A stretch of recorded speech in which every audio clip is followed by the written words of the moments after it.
예, 저 조금 전 소개받은 카이스트 문술 미래전략대원의 서용석이라고 합니다. 아, 아닙니다. 아까 이제 미래학자라고 소개를 해주시는데 제 원래 전공은 정치학입니다. 정치학자고 사실 아까 이제 공화라는 말씀 해주셨는데 지금 제가 좋아하는 단어가 있었어요. 그래서 오늘 좋은 말씀 먼저 와서 좀 들을 수 있어서 무척 깊게 생각을 합니다. 아, 사실 제가 카이스트로 부임한 지는 한 1년 정도 됐고요. 그전에는 그 정부 실현연구기관, 국제연구기관에서 한 10년 정도 정책 연구를 했었습니다. 주로 이제 미래 관련된 연구를 했었는데, 제가 이제 대학으로 이제 자리를 옮기게 되니까 저희 아버지도 이제 대학에 계셨던 분인데, 그 얘기를 해주시더라고요. 이제 대학으로 가게 되면 너는 학자를 떠나서 교육자다. 그래서 그 점을 굉장히 강조해 주시더라고요. 사실 저희 어머니도 초등학교에서 한 40년 정도 교사 생활을 하셨고 예전에 그 사범학교 나오셔가지고 교사 생활 하셨고 또 저희 할머니 할아버지도 일제시대 때부터 이제 교사 생활 하시고 또 뭐라 해야 되나 교장까지 하신 뭐 일종의 흔히들 얘기하는 이제 교육자 집안이죠. 그래서 이렇게 여러 선생님들 뵙게 돼서 무척 또 반갑고 영광스럽게 생각합니다. 오늘 제가 뭐 이렇게 제목을 좁게 거창하게 잡았는데, 왜 우리 사회에서 이제 미래에 대해서 관심을 갖기 시작했고, 또 이 미래라는 게 지금 어떻게 변하고 있고, 또 거기에 맞춰서 우리의 교육 환경은 어떻게 또 달라질 것이고, 또 거기에 맞는 여러 가지 뭐 교육 정책이라든가 시스템이라든가, 또는 뭐 학습, 뭐 어떤 교사의 역량, 뭐 이런 부분들에 대해서 조금 이야기를 나눠볼까 하는데, 사실 뭐 제가 여러분들한테 뭐 많이 알아서 말씀드린다기보다는 오히려 제가 우리 여러 선생님들한테 좀 배우려고 왔습니다. 제가 그 국가교육위원회한테 최근에 과제를 하나 좀 수탁을 받았는데 그게 이제 그 저출생 시대의 미래 교육 방향성 뭐 이런 거예요. 그래서 제가 그 교육 전문가도 아니고 현장을 잘 모르기 때문에 제가 이야기 나누면서 또 뭐 이렇게 관련해서 혹시 뭐 커멘트라든가 또 질문 있으시면 주시면 저한테도 많은 도움이 될 것 같습니다.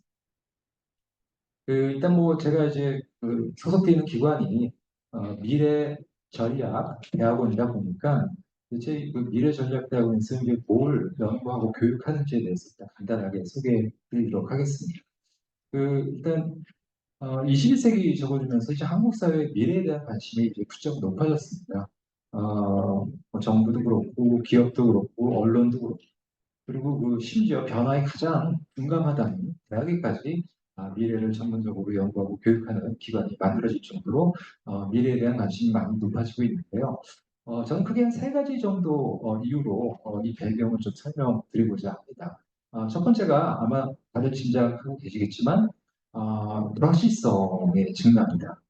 근데 미래라는 게 예전과 달리 한 치 앞을 내다보기 힘들 정도로 많이 불확실해졌죠. 그렇다면 왜 이렇게 불확실성이 높아졌을까?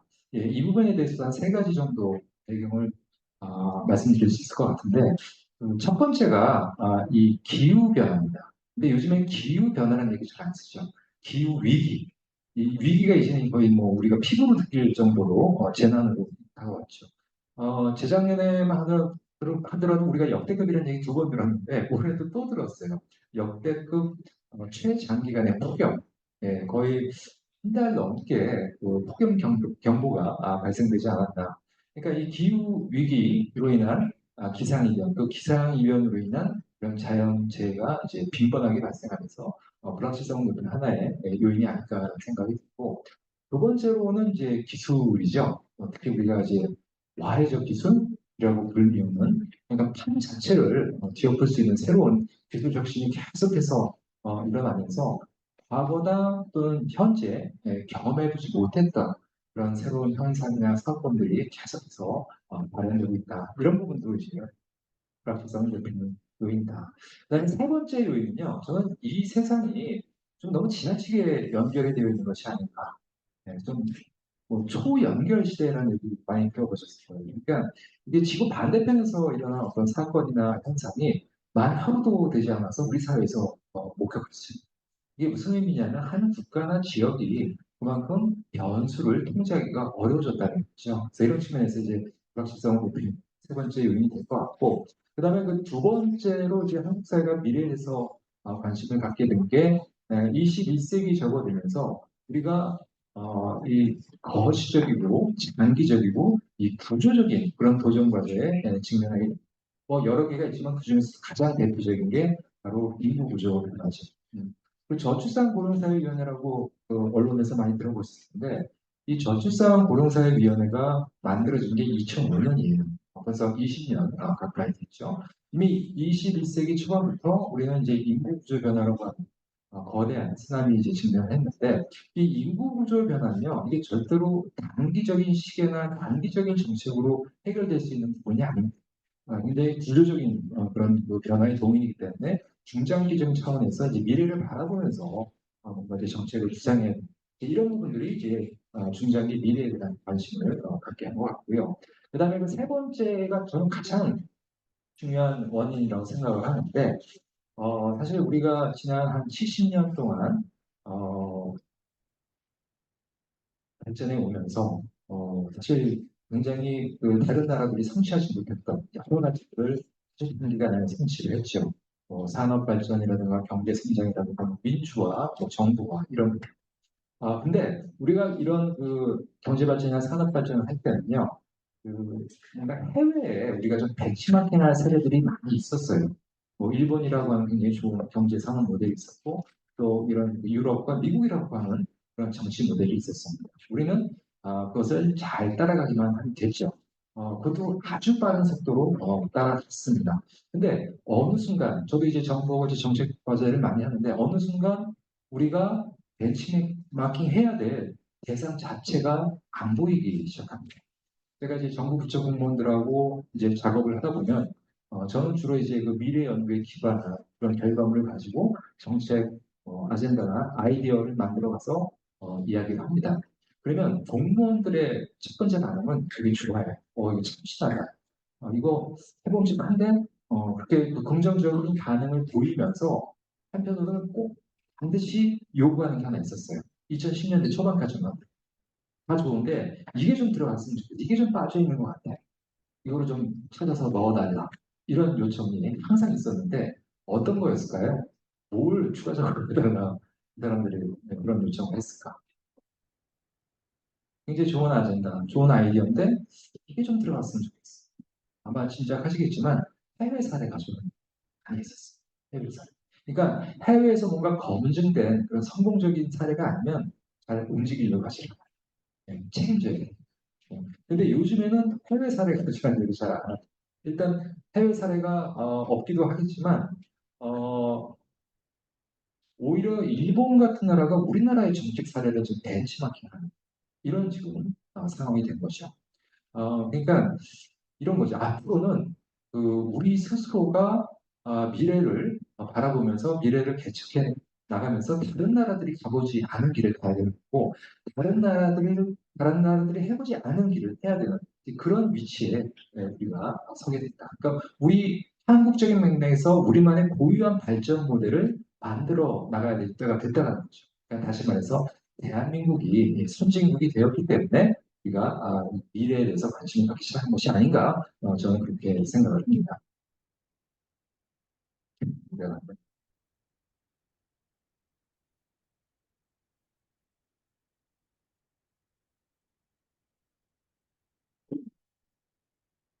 네.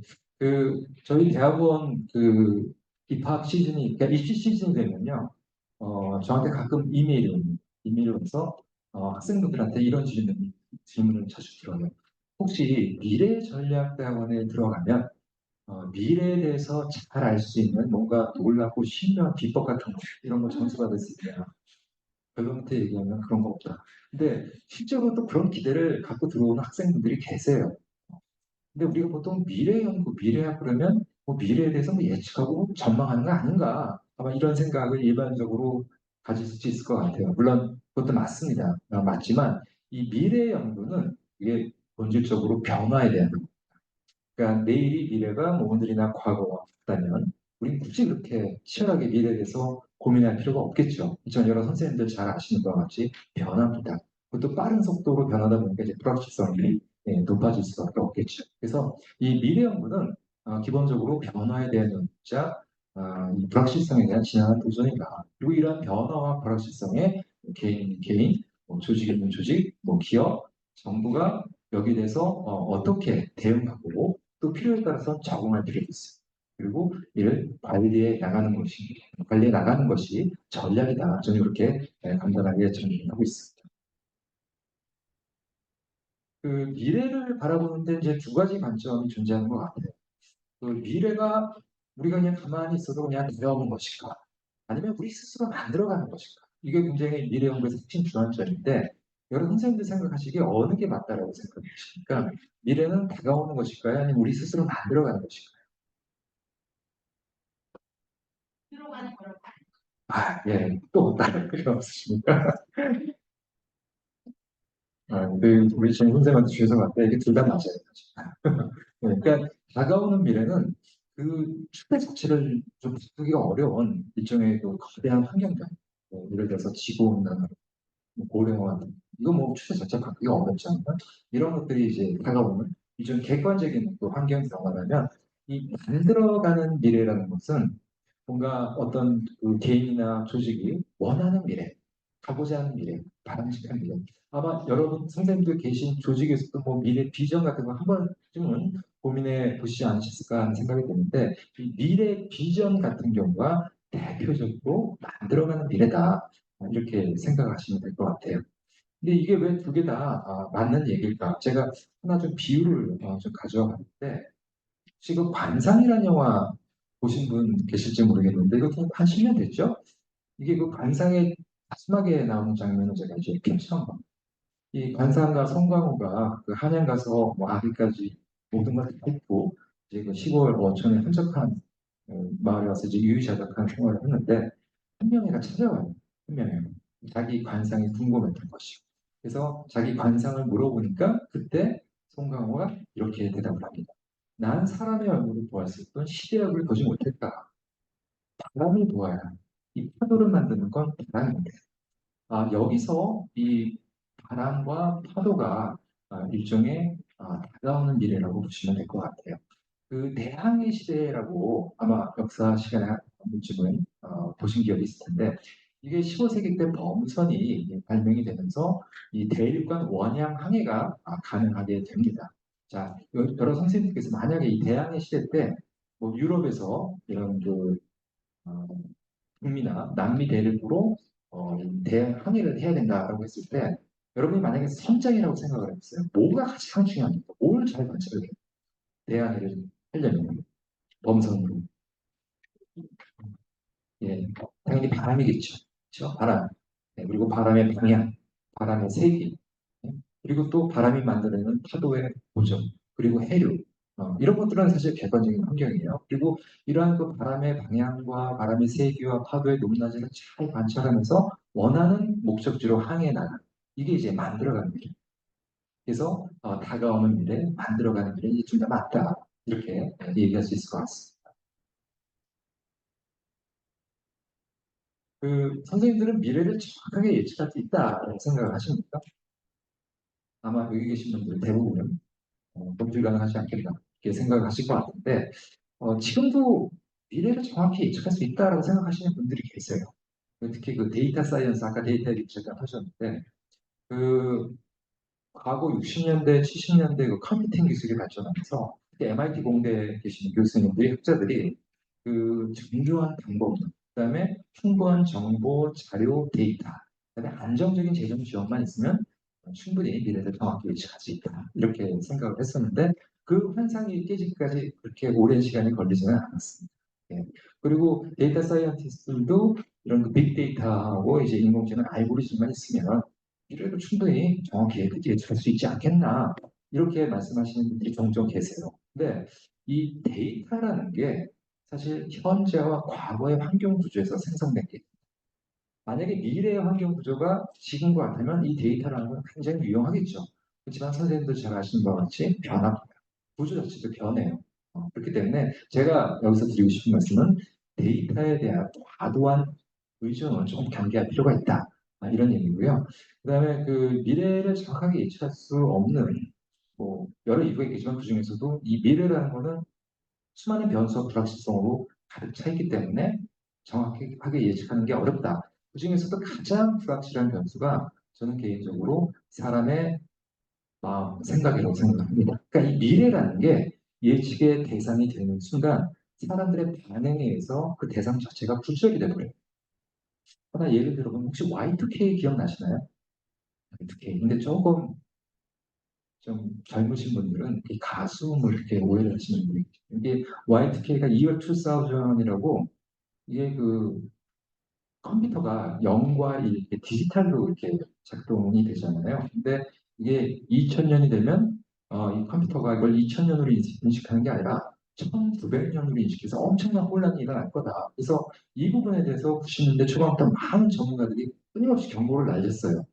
근데 이 사람들의 그런 경고대로 우리가 그런 대혼란을 겪었었나요? 99년에서 2000년으로 넘어갈 때 왜 그런 혼란이 일어나지 않았을까? 우리가 거기에 대해서 대비하고 대책을 세웠기 때문에 일어나지 않았던 거지.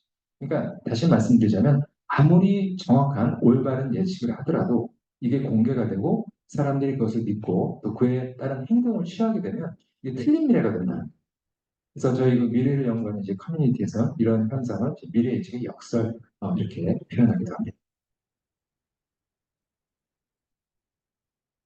자, 지금부터는 이제 그 변화를 견인하는 3대 이제 구조적인 도인에 대해서 좀 말씀드릴 텐데, 저는 저희 대학원 학생들한테 논문을 쓸 때나 연구를 할 때 요 세 가지 질문을 꼭 머릿속에 이제 염두에 달라 이런 부탁을 하는데, 그 중에서도 세 번째 질문, 무엇이 세상을 바꾸는가?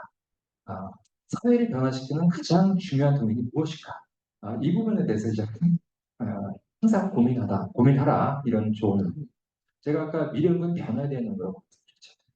자, 선생님들한테 한번 질문 던져볼게요. 그 지금까지 살아오시면서 내가 보기에 이게 세상을 바꾸는 것 같아. 이게 사회를 변화시키는 것 같아. 나의 생각과 행동을 변화시키는 것 같아. 어떤 키워드가 가장 먼저 떠오르십니까? 그냥 아무거나 대보세요. 뭐가 제일, 예? 기술. 아유, 첫 번째로 딱 정답을 말씀해 주시네요. 예, 이거는 뭐, 저 같은 미래를 연구하는 사람들뿐만 아니라 사회 변화를 연구해서 대부분이 기술이 사람의 생각을 바꾸고, 행동을 바꾸고, 삶을 변화시키고, 사회를 변화시키고, 문명까지 변화시키더라. 이런 거시사적인, 문명사적인 관점에서 봤을 때도 그렇더라. 이렇게 멀리 볼 것도 없이, 지난 한 3, 40년 동안 한번 생각해 보세요. 인터넷이 있던 시절과 없던 시절.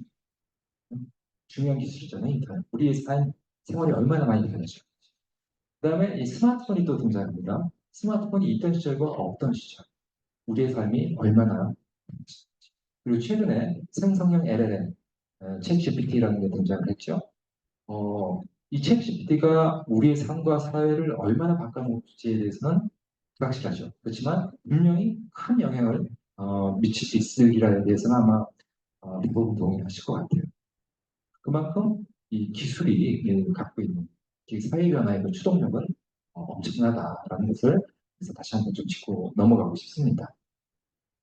그래서 저희 대학원에서는 크게 이 구조적인 도민, 이세 가지 구조적인 도민을 축으로 삼고 있습니다. 첫 번째가 기술이고, 두 번째가 인구 구조 변화. 특히 인구 구조 변화 같은 경우는 미래 대학의 근간을 뿌리치는 것으로는 굉장히 중요한 구조적 도민이다라는 사실에 대해서 아마 부정하실 분은 안 계실 것 같아요. 그다음에 세 번째가 이 기후.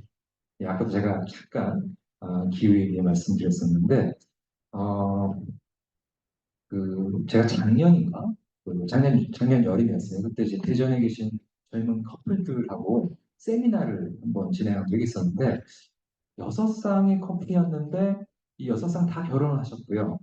그리고 아이가 없어요, 전부 다. 그리고 아이를 제 생각도 없어요. 그래서 제가 관련 주제는 아니지만 한번 물어봤어요. 왜 아이를 갖지도 않고 가질 생각이 없느냐. 아마 우리 선생님들 다 잘 알고 계신 이유들이 많이 튀어나왔습니다. 근데 그 중에서도 의외이면서도 굉장히 많이 나온 답변이 바로 기후 위기였었어요. 그러니까 그분들 생각은 지금보다 분명히 더 앞으로는 혹독한 그 기후 환경이 펼쳐질 텐데 우리 아이가 그런 환경에서 살아가는 걸 원치 않는다. 네. 그러니까 세상에 태어나는 것 자체가 이제 불행이라고 생각을 하는 거예요. 네.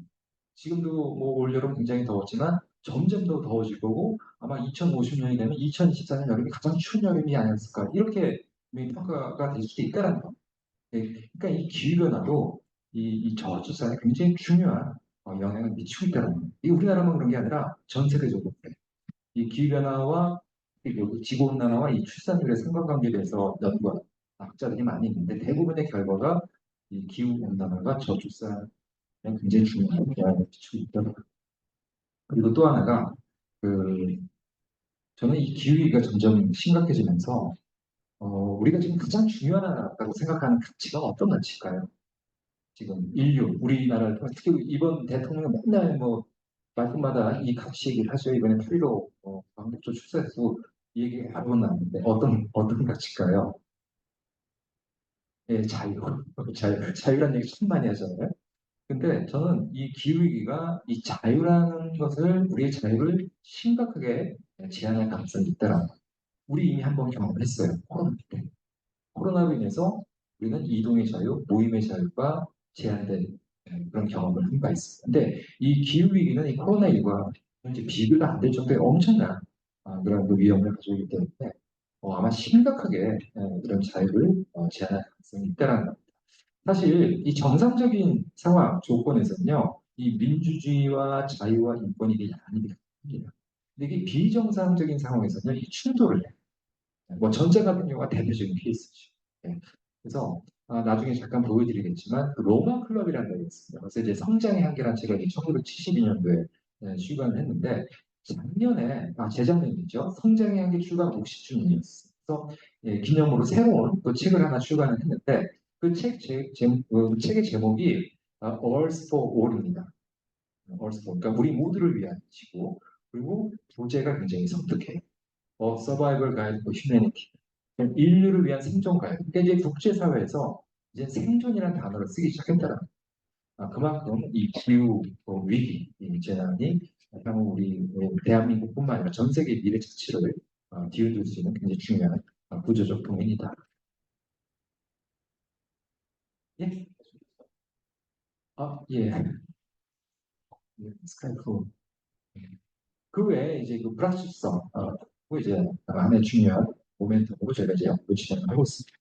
뭐 보시는 거는 뭐 다 잘 아시는 굉장히 유명한 그래프죠. 이제 1970년부터 2018년까지 우리나라의 그 출생아 숫자하고 그다음에 출산율을 이렇게 그려놓은 건데 여기서 하나 질문. 이게 70년, 71년이 한 해 동안 태어난 그 출생아의 숫자가 100만이 넘었어요. 지금으로서는 거의 상상도 못할 숫자인데 제가 1969년도에 출생인데 제가 그때 몇 명이나 태어났나라고 이렇게 쭉 봤더니 97만 명 정도 태어났더라고요. 근데 70, 71년에 100만이 넘었었어요. 앞으로 이런 수치는 보기 힘들 거다. 근데 지금 우리나라 0세부터 100세까지 쭉 이렇게 일렬로 세웠을 때 몇 년도생이 좀 제일 많이 생존해 계신 줄 아세요, 혹시? 몇 년도생? 몇 년도에 태어나신 분이 지금 우리 대한민국에 가장 많을까? 예? 7년, 7년 개띠, 또는 뭐 58년 개띠. 예. 저도 58 개띠 아니면 7 개띠가 제일 많지 않을까 했는데 의외로 69년생이 제일 많아요. 제일 많이 생존해 계십니다. 70년, 71년생 분들이 뭐 입장에서 스트레스 많이 받으시는 게 아니라 건강을 잘 안 하시는지 모르겠는데 하여튼 69년생들은 숫자가 적어요. 숫자가 적은데 뭐잘 아시겠지만은 그 작년에 23년도에 이제 합계 출산율이 0.72, 그다음에 이제 출생아가 23만 명. 올해는 뭐 더 떨어질 거다 이런 예측이 나오고 있죠. 뭐 보시는 바와 같이 뭐 인구 구조 변화는 우리 사회에 거의 뭐 영향을 미치지 않는 그런 영역이 없을 정도로 뭐 다방면에서 영향을 미치고 있는데 아마 그 교육과 관련해서 가장 직접적인 영향이 이제 학령 인구 감소 뭐 너무나 다 잘 아시는 얘기겠죠. 그래서 그 2020년하고 비교했을 때 그 2020년 전체 학령 인구가 349만 명, 그러니까 2000년 대비 한 30% 감소를 했고요. 그 다음에 이제 그 2040년까지가 굉장히 극적인 변화가 나타날 것으로 지금 예상이 되고 있습니다. 그래서 2020년에 이제 789만 명 대비 이제 447만 명까지 하락을 해서 거의 44% 가까이 감소할 것으로 지금 예측이 되고 있습니다. 제가 작년에 그 EBS하고 저출생 대계획, 뭐 10부작을 같이 한번 좀 제작을 했고, 또 제가 이제 프리젠트로 참여를 한 적이 있었는데, 그 전남 해남에 땅끝마을이라고 있어요. 땅끝마을은 거기 이제 현성리에 그 현성초등학교가 있는데, 그 초등학교를 한번 방문을 한 적이 있었어요. 근데 그 가보니까 한때는 전교생이 1,300명까지 갔고, 그런데 지금 작년 기준으로 7명밖에 없어요. 근데 선생님이 14분이시죠. 그러니까 해결돼도 전혀 이상하지 않은 학교인데 마을 주민들이 어떻게 해서든지 그 학교 살리려고 좀 지원을 하면서 은근히 지금 버티고 있어요. 그 2학년 딱 한 명밖에 없고요. 1학년 아예 없어요. 아마 올해도 입학생 갖지 못하지 않았을까라는 생각이 드는데 제가 그 교실도 직접 가봤습니다. 요거 한 3분의 1만한 교실에 책상 하나 덩그러니 있고 이렇게 선생님 앞에서 이렇게 수업을 하고 계시더라고요. 그래서 이제 수업 끝나고 이제 그 학생한테 넌 좋겠다. 응? 공부 열심히 하고 맨날 전교 1등 한 명밖에 없으니까. 그래서 그나마 지금 2학년까지는 작년 기준 2학년까지는 우리나라 출생아 숫자가 30만 명대 그때 태어난 아이들이 20만 명대로 이제 떨어졌기 때문에 앞으로 한 5, 6년 동안은 그 신입생 받지 못하지 않을까 이제 그런 생각입니다.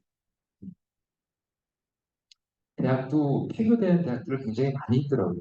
그 저기 전남 강진에 그 성화대학교도 이제 폐교가 된 그런 학교인데 가보니까 이건 너무 실현스럽고 특히 폐교된 학교는 훨씬 크잖아요. 대학 같은 경우. 그러니까 이게 하나의 거대한 폐기물 이런 느낌을 받을 정도로 지금 지역은 굉장히 좀 심각한 상황이다. 그리고 이제 또 하나 지금 문제가 이 아이들도 줄어드는데 큰 문제가 지금 태어나는 아이들의 그런 선천적으로 장애를 태어나는 그 유아들이 계속해서 지금 늘어납니다. 선천적 장애라는 게.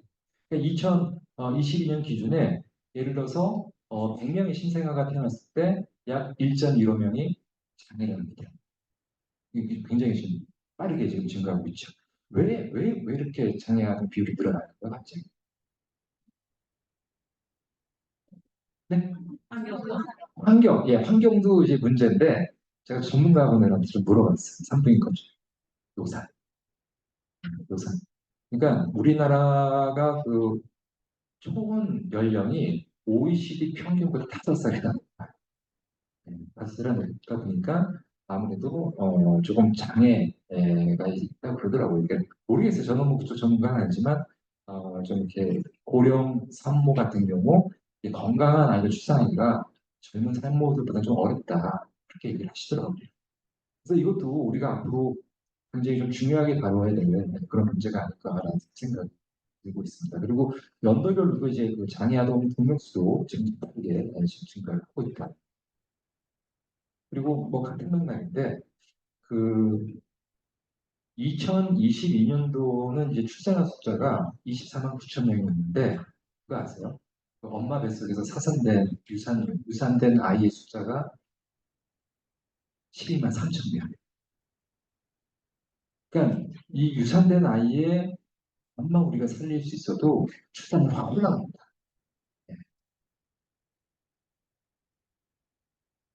이것도 왜 이렇게 유산 비율이 이렇게 점점 높아지고 있을까요? 이것도 노산이에요. 네, 노산. 네, 노산이고 그리고 또 하나가 그 환경 문제 있고 여름에 특히 유산율이 높다 그래요.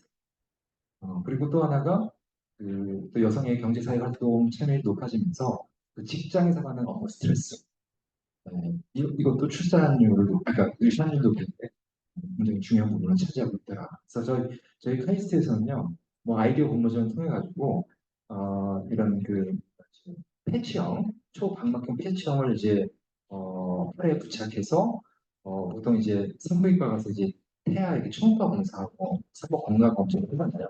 이런 부분들을 패치를 통해서 실시간으로 의료기관에 이제 전달하는 이제 이런 시스템을 지금 개발을 하려고 하는데 아까 갈등 얘기하셨지만 이게 우리나라에서 불법입니다. 원격 진료 자체가. 그렇기 때문에 할 수가 없어요. 그래서 저는 이게 만약에 개발되면 그 지역일수록 이 유산율이 굉장히 높거든요. 그 이유가 이게 의료 접근성이 떨어져서 그렇거든요. 그러니까 뭔가 몸에 이상이 생겼을 때 빨리 병원에 가면은 살릴 수 있는데 이게 또 멀고 또 없다 보니까 지역일수록 유산율이 높아질 수밖에 없는 거예요. 그래서 뭐 이게 실시간 의료기관 전달까지는 아니더라도 그래도 이 산부가 태아나 자신의 건강 상태에 뭔가 알람 기능만 제공해 줄 수 있어도 유산율을 낮추는데 좀 도움이 되지 않을까. 이제 그런 맥락에서 이제 또그 R&D를 하려고 하는데 제가 과기부에다도 얘기하고 복지부에다도 얘기했는데도 뭐 이제 중요하다면서 아직까지 감감무소식이에요. 그래서 제가 이걸 충북 도지사한테 얘기했더니 이거 우리 가겠다. 그래서 이제 조만간 추진이 될 거고 일단 충북도에서 먼저 이걸 좀 시작해 볼 계획을 갖고 있습니다. 자, 그리고 또 하나가 우리가 이제 저출산 관련해서 여러 원인이 있잖아요. 굉장히 복합적인 다양한 원인이 존재하는데 가장 이제 중요한 원인 중에 하나가 경쟁. 우리 사회가 너무 경쟁 구도가 심하다 보니까 그렇잖아요. 그러니까 이 경쟁에서 탈락하는 순간, 낙오되는 순간 그냥 떨어져 버리는 거예요. 전력 밑으로. 뭔가 그렇다고 패자 부활이 잘 되어 있는 그런 시스템과 사회 안전망도 잘 갖춰지지 않다 보니까 자꾸 이제 청년들이 자꾸 결혼도 미루고 출산도 미루고 예, 거기 이제 그 집중하는 순간 이제 경쟁에서 이제 탈락하게 됩니다. 이게 굉장히 가장 중요한 문제인데 근데 저는 일단 우리 사회 그 나레이티브 자체가 좀 문제가 있는 것 같아요. 그러니까 이 결혼과 출산, 양육을 전부 다 돈과 연관시키는, 비용과 연관시키는 것 같아요. 예를 들어서 뭐 결혼하고 아이 낳고 키우고 교육시키는 다시 뭐 얼마가 든다, 총 몇 억이 든다 이런 식으로 자꾸 언론에서 보도를 해대고 있고 정부도 마찬가지. 정부도 자꾸 이 출산율 떨어지는 거를 비용, 돈 문제가 연관시켜요. 생산 가능 인구가 줄어들고 연금이 보호가 되고 경제가 뭐 쪼그라들고 뭐 이런 식으로.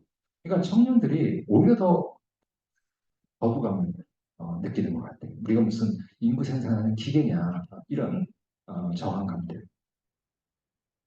제가 저 50대 중반이고 지금 와서 생각해보면 내 인생에서 가장 행복한 때가 언제였을까?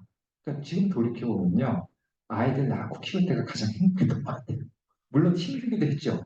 힘들기도 했지만 그 아이들 그 자라나는 그 순간순간이 굉장히 경이로웠고 또 아이들이 성장하는 모습을 보면서 제 스스로도 좀 많이 느끼고 배우고 또 성찰을 했던 것 같아요. 지금 와서 생각해보면 지금 와서. 그러니까 이게 어떻게 보면 저의 그 경험 효용적인 관점인데 저희 경험 효용적인 관점을 어떻게 좀 청년 세대한테 좀 전달할 수 있을까? 이게 쉽지 않아요. 청년들은 무조건 기대 효용이고 이게 나의 그 기회비용과 앞으로 나의 그런 커리어에 어떤 영향이 있는지 결혼도 그렇고 출산도 그렇고 양육도 그렇고 그래서 저는 이런 우리 사회의 그런 그 출산과 관련된 돈과 관련된 그런 그 나레이티브를 좀 바꿀 필요가 있다. 그러니까 가족이 주는 행복, 또 가족이 주는 그 소중한 가치. 근데 이제 문제는 이 미디어가 잘 이런 부분 협조를 해줘야 되는데 미디어부터가 문제가 많다는 것이. 뭐 국회의원도 그런 얘기 했잖아요. TV만 틀면 나 혼자 산다. 나오고 이게 혼자 사는 게 외롭고 무능하고 고독한 이런 이미지가 아니라 뭔가 좀 있어 보이고 괜찮아 보이고 멋져 보이는 이런 이미지로 이제 부각이 되고 있다는 거죠. 그리고 또 하나 그 뭐죠? 그 오은영 박사 나온 그 프로그램 금쪽이 금쪽이 저도 가끔 뭐 이렇게 보려고 그냥 이렇게 지나가다 이렇게 보게 되면 그걸 보면서 저 같아도 아이 낳고 싶은 생각이 안 들어요. 너무 과장되고 극단적인 그런 부분만 강조를 하는 거예요. 저는 그런 방송 콘텐츠는 절대 편성하면 안 된다. 내보내서도 안 되고.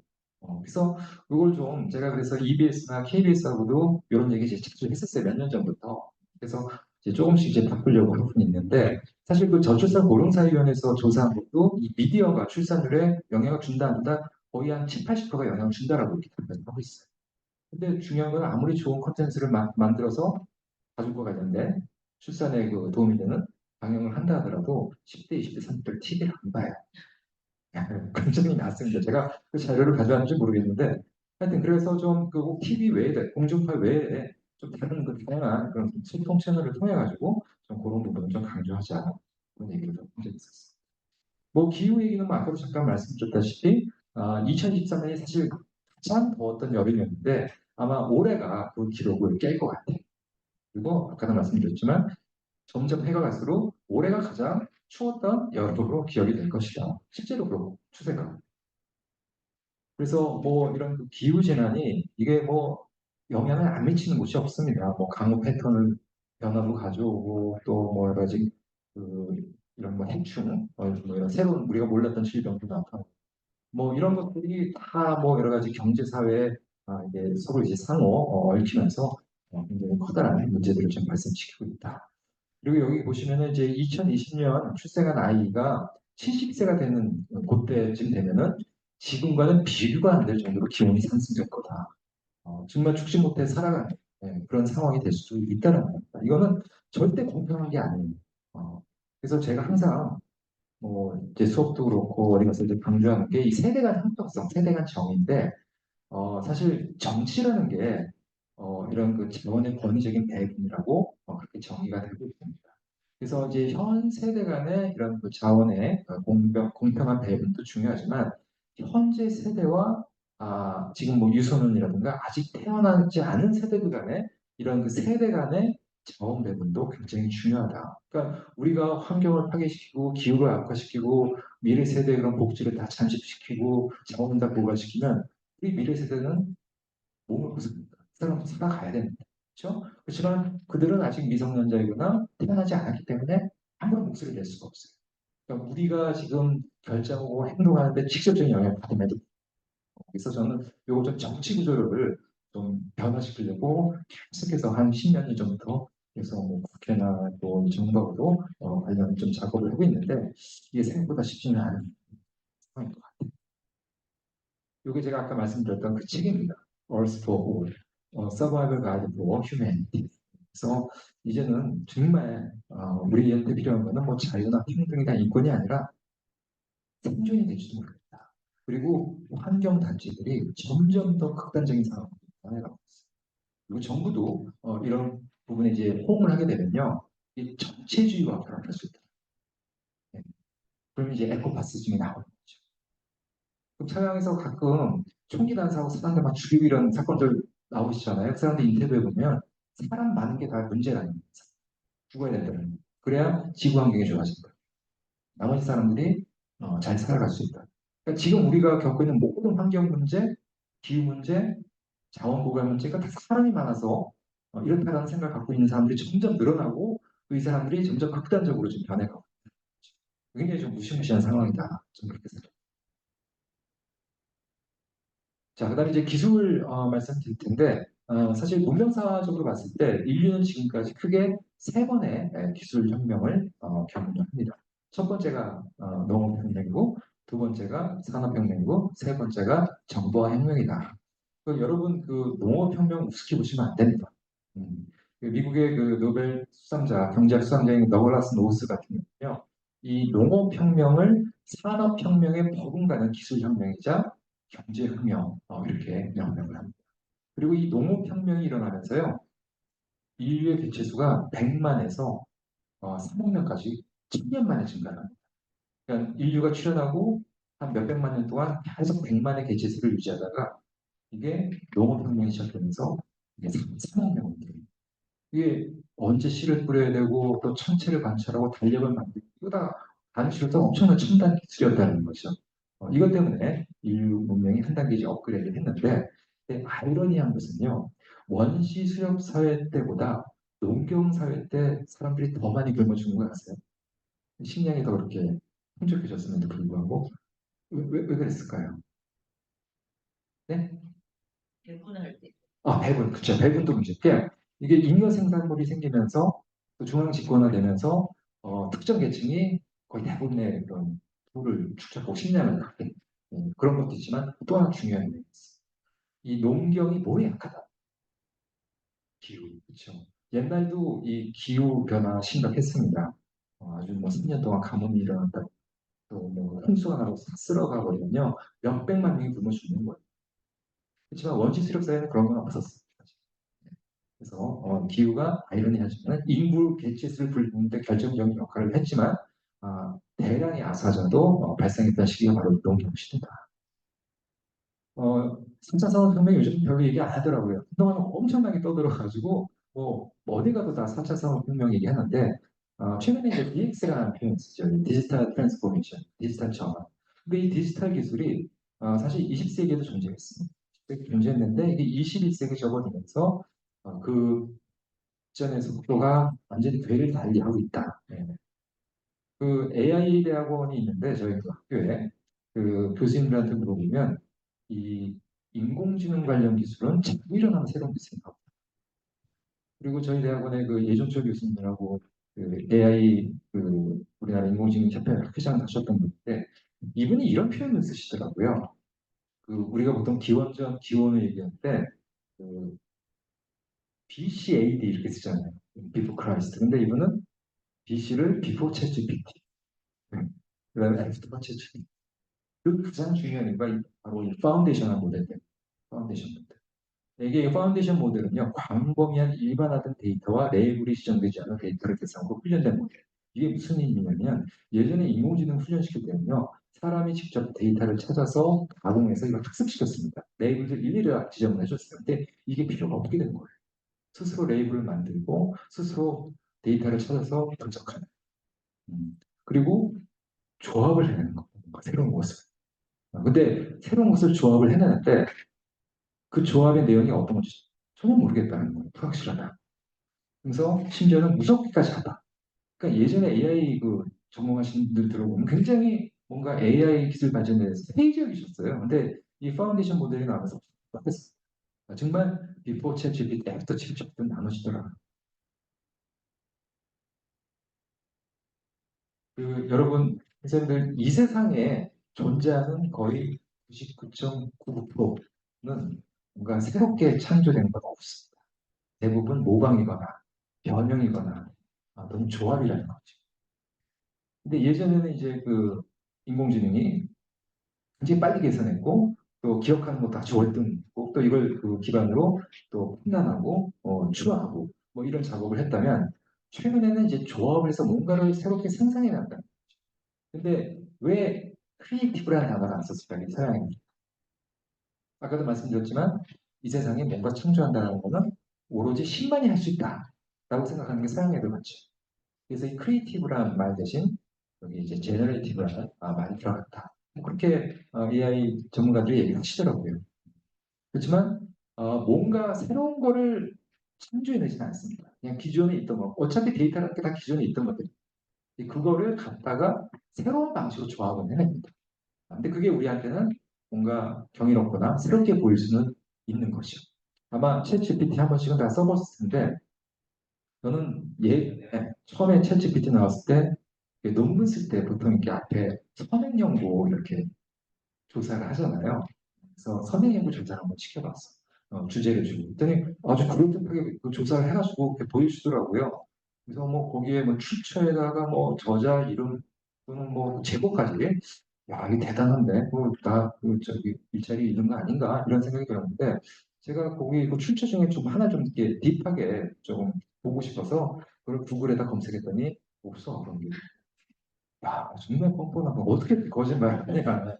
사람 이름까지 다 만들어내는, 분명히 어디서 가져와서 조합을 했겠죠. 제목도 조합을 했지만, 실제 존재하지 않는다라는 걸, 어, 그 깨달으면서, 그다음부터는 쓰지도 않습니다. 그냥 번역할 때만. 번역이 기가 막히게 잘 돼요.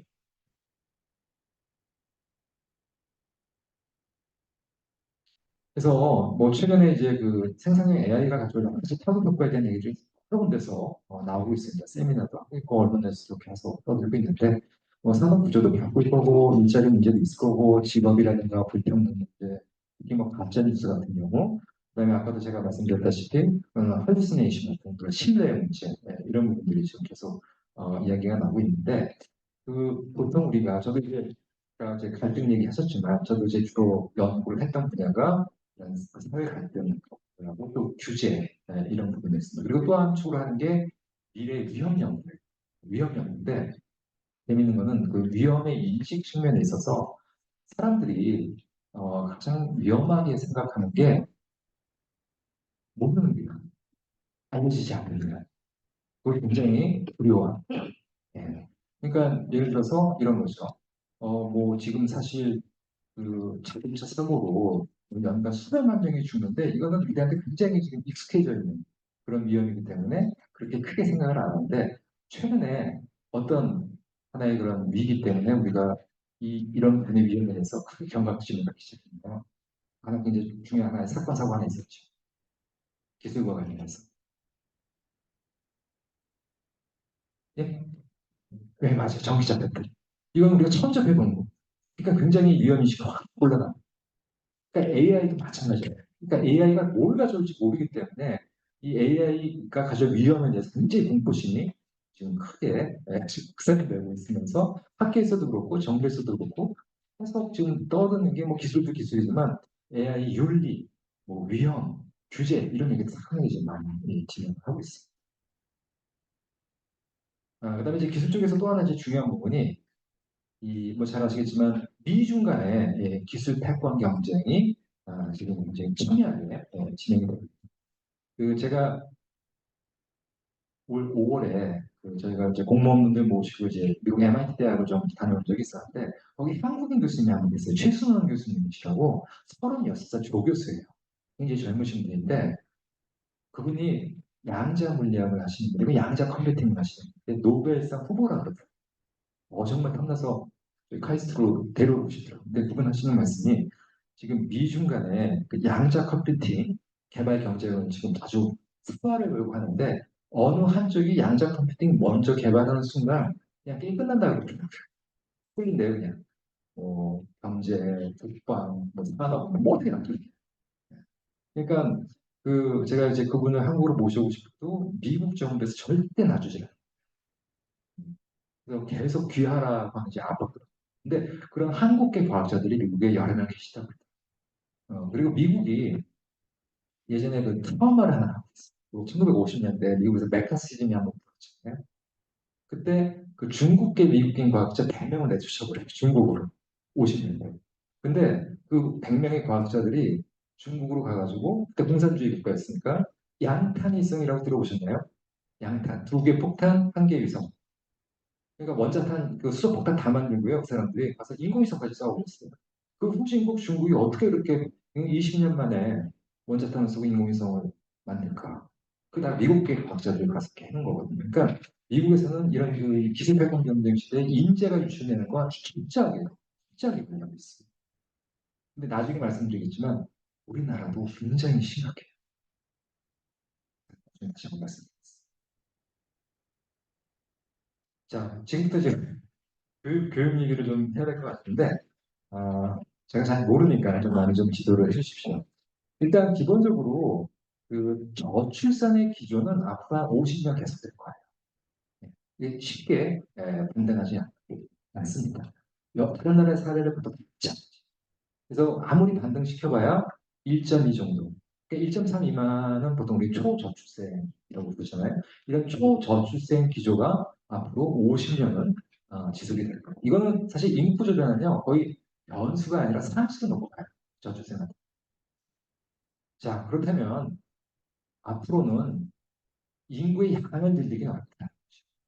인구의 질을 높여야 되는데 그 주요 국가들의 그 연도별 그 출생아 수 한번 보세요. 인도가 2018년도에 한 해 동안 태어난 아이들의 숫자가 2천만 명, 미국이 306만 명, 중국이 2011년 1,062만 명인데 제가 2010년에 조사했을 때 2천만 명이 넘었어요. 근데 얘도 급격하게 지금 출산율 조합되는 걸 반토막 10년 만에 거의 반토막 고 일본이 81만, 우리나라 얼마나 그러죠? 제가 작년에 23만 명.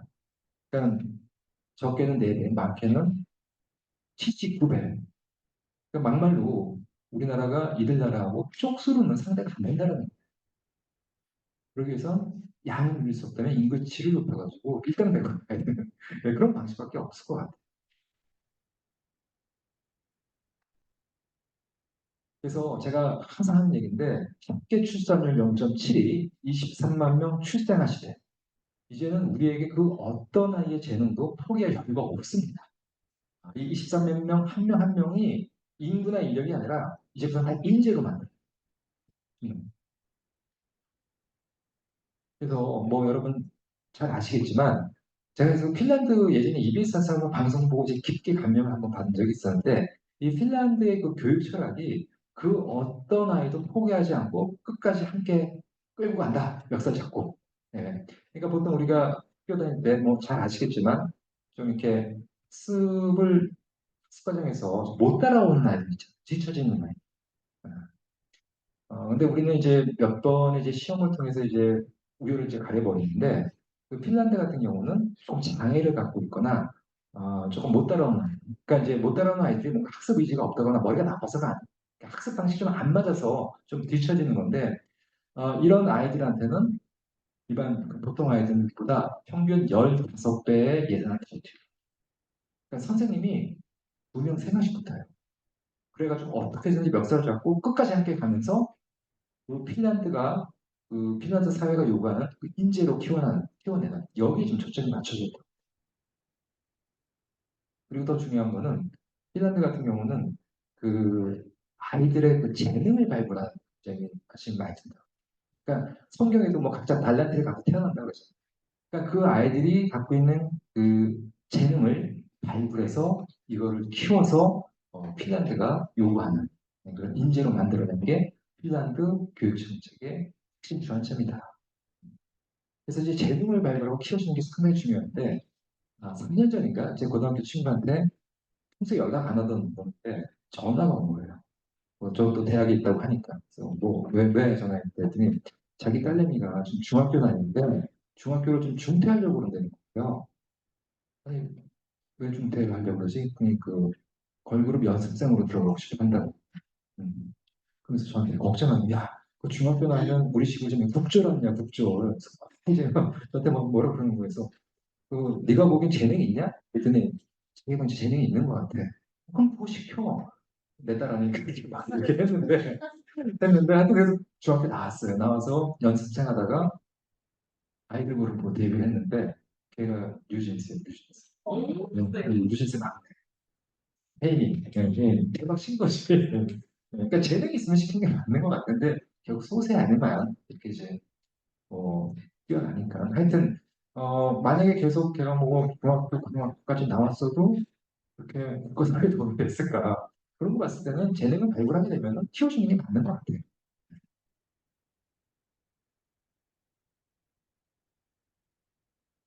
그 사인 좀 받아도 그랬더니 안 된다고.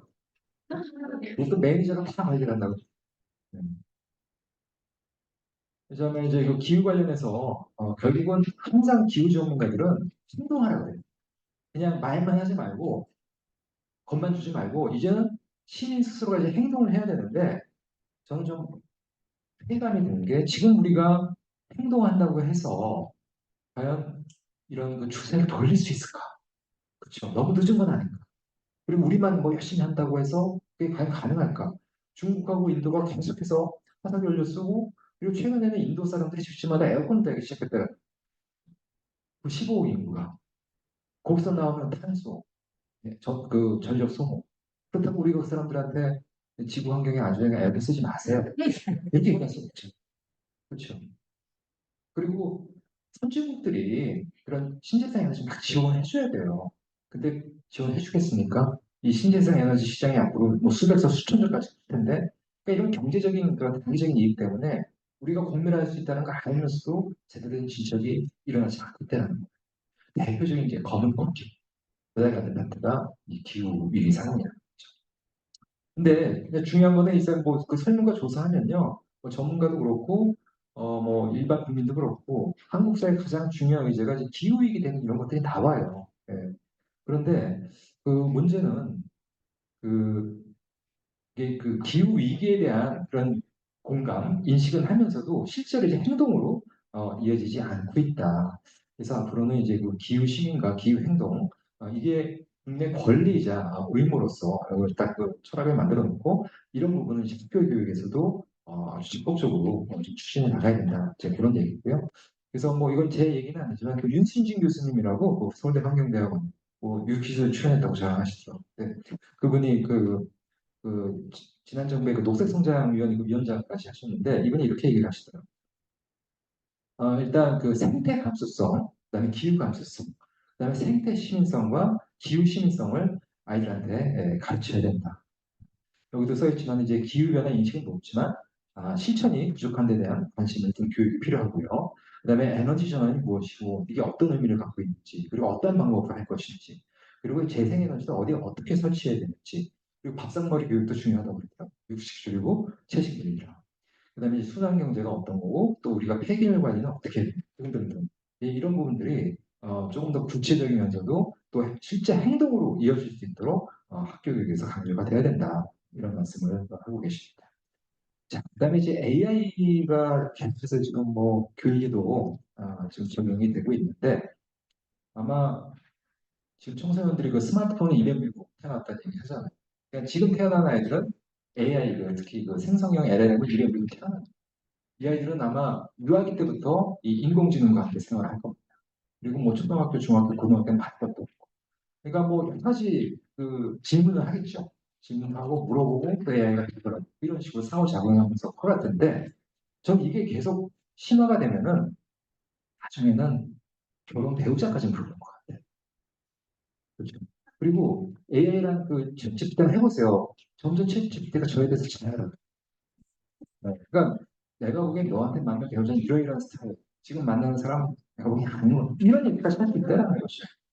저는 이게 심각한 AI 중독으로 갈 수 있는 거고 최근에 어떤 그 학교에서는요. 어떤 여학생이 손들고 이런 얘기를 하시더라고요. 지금 맨날 그 자기한테 희망만 안겨주고 배신만 때리는 남자친구보다 AI가 훨씬 더 좋다. 그러니까 정서적으로, 감정적으로 점점 더 인공지능한테 의존하게 돼요. 근데 인간이라는 게 하나의 인격체로 형성되려면요. 여러 감정을 경험을 해봐야 돼요. 기쁨도 경험해보고, 또 행복도 경험해보고, 슬픔도, 분노도, 배신도, 이런 것들을 다 경험하면서 사실 하나의 인격체가 되는 거잖아요. 완성돼. 근데 너무 한쪽으로 쏠린 그런 감정만 이제 경험하게 되면 그게 바로 나중에 하나의 그런 완성된 인격체가 될 수 있을까? 저는 그런 부분에 대해서 굉장히 좀 두렵습니다. 저부터도 이 챗GPT 활용하면서 다른 교수님들과 대화가 줄었어요. 아마 그런 경험을 해보시지 않았을까 하는 생각이 듭니다. 하여튼 이런 부분을 좀 경계해야 된다. 자, 그 다음에 아까 저희가 기술패권 경쟁 이제 말씀드렸잖아요. 이게 결국 사람 유치 경쟁, 사람 전쟁.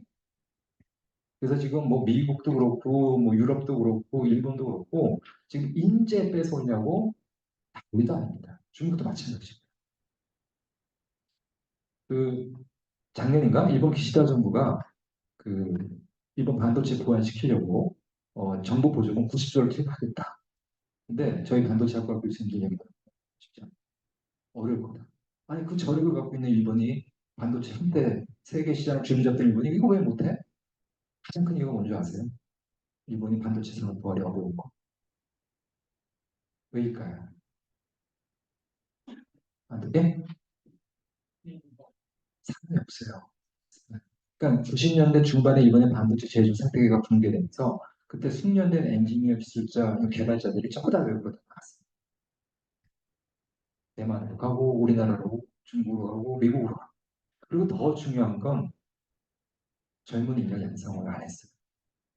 그러니까 90년대 후반만 하더라도 일본 대학원의 그 레벨 그러면은 대학원생들이 부쩍부쩍 됐는데 지금 한 명도 없어요. 반도체 인력이 이게 하루아침에 만들어지니까.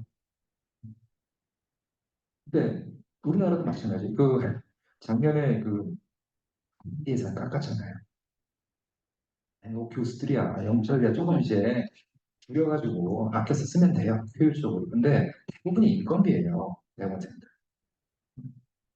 이게 저는 정부가 이 미래의 그런 그 과학자의 꿈을 갖고 있는 청소년들, 학생들한테 저는 굉장히 안 좋은 시그널을 줬다고 생각합니다. 그러니까 문재인 정부 때 원전 조금 홀대했잖아요. 이제 카이스트 같은 경우는 1학년 무학과로 들어와가지고 2학년부터 전공을 바꿉니다. 전공을 선택하게 되는데 4년 동안 원자력 과학을 한 명도 안 배웠어요. 저는 그 옆에 나타납니다. 우리 학교만 그런 게 아니라 다른 학교도 다 마찬가지. 그리고 제가 뭐 초등학교 다닐 때 70년대긴 하지만 장래희망 뭐야? 그러면 10명 중에 9명 과학자 된다고 했어요. 과학자 된다는 학생이 있습니까? 그리고 지금 23만 명 학생 인력 풀도 굉장히 지금 줄어들었잖아요. 제때 그 100만인데 지금 23만 명. 그중에 조금 스마트한 애들은요. 이공계 안 옵니다. 의대 가고 약대 가고 한의대 가고 수의대 가고 시대 가고 그 밑에 조금 걸러진 아이들이 지금 이공계 쪽으로 온다는 거. 저는 이런 그 기조가 앞으로 한 20년 정도 지속되면 뭐 과학기술력 경쟁력 말할 것도 없고 국가 경쟁력, 산업 경쟁 전반적인 하락으로 이어질 수밖에 없다. 우리나라 농업국가 될 수 있어요. 농업도 요즘에 과학기술이 필요합니다. 우리가 지금까지 뭐 가지고 여기까지 왔습니까? 사람, 그리고 인재, 과학기술 가지고 이 상태까지 왔는데 이 기반 자체가 뿌리치 흔들리고 있다. 그리고 더 큰 문제가 뭔지 아세요? 저희 카이스트 같은 경우는 반도체 좀 굉장히 좋습니다. 뭐 칼텍이나 MIT, 스탠퍼드보다 훨씬 좋아요. 교수도 세계에서 제일 많고 그리고 논문도 엄청나고 개발도 열심히 하고 있고. 근데 예전에는 저희서 반도체 쪽으로 석박사 따면 뭐 삼성이나 SK 이런 쪽으로 다 갔어요. 요즘에는요 학부만 졸업해도 구글, 테슬라, 애플, 마이크론, 엔비디아는 다 도리를 못 잡아요. 처우 자체가 차원이 다르기 때문에. 뭐 미국도 지금 반도체 제조 공급망 때문에 제조 나서겠다 이거 사람 필요하잖아요. 막 빼가는 거예요 지금. 예. 굉장히 저는 이게 인재를 양성하고 키워내는 것도 중요하지만 이 리텐션 유지하는 거 이게 좀 더 힘든 그런 상황이 됐더라고요. 그러니까 기술 패권 경쟁에 우리나라가 가장 큰 피해를 볼 수 있다는 중국하고 미국 사이에 끼어서 중국도 뭐 천인 계획하면서 그 과학자들 또 이런 연구자들 지금 끌어가고 있거든요. 보세요. 지금 의대 쏠림 현상에 칼스도 중도 탈락이 거의 한 43% 지금 급증을 하고 있고요. 그다음에 그 지금 기존에 있는 인력도 지금 다 떠납니다. 그러니까 삼성전자 같은 경우가 작년 한 해 동안 그 숙련된 엔지니어 개발자들이 500명 넘게 지금 다 미국으로 떠났다, 엔비디아로 떠났다. 이것도 보세요. 지난 10년간 34만 명이 해외로 떠났다. 이공계 인재 유출 심각. 예. 어쨌든 이게 어떻게 보면은 인구 구조 변화와 관련된 가장 큰 위기가 아닐까. 그러니까 숫자도 줄어들고 질도 떨어지고 그나마 키우는 인재도 다 나가버려. 어떡하면 좋을까요, 이거? 저는 총장님한테 이런 얘기를 이제 가끔 하면, 야, 이거 이제는 우리가 좀 학생들한테 이제 국가관을 좀 교육해야 되는 거 아니냐. 총장님이 피 웃으시면서 교수들이 국가관인데 무슨 학생들한테 국가관을 교육을 하냐. 근데 원래 1970년도 카이스트가 만들어질 때 우리나라에 박사학위 소지자가 10명도 안 됐던 시절. 근데 이제 박 대통령이 일단은 과학기술을 만들어야 되고 국가를 발전시켜야 되겠다 해서 일일이 손편지 써가지고 재미과학자들한테 읍소를 합니다. 제발 귀국해서 한국의 과학기술 발전에서 일해라. 그리고 대통령 월보다 2배, 3배 더 줬어요. 근데 그분들이 2배, 3배 더 준다 하더라도 미국에서 갔던 거에 비할 바가 아니죠. 연구 환경도 그렇고. 근데 왔어요.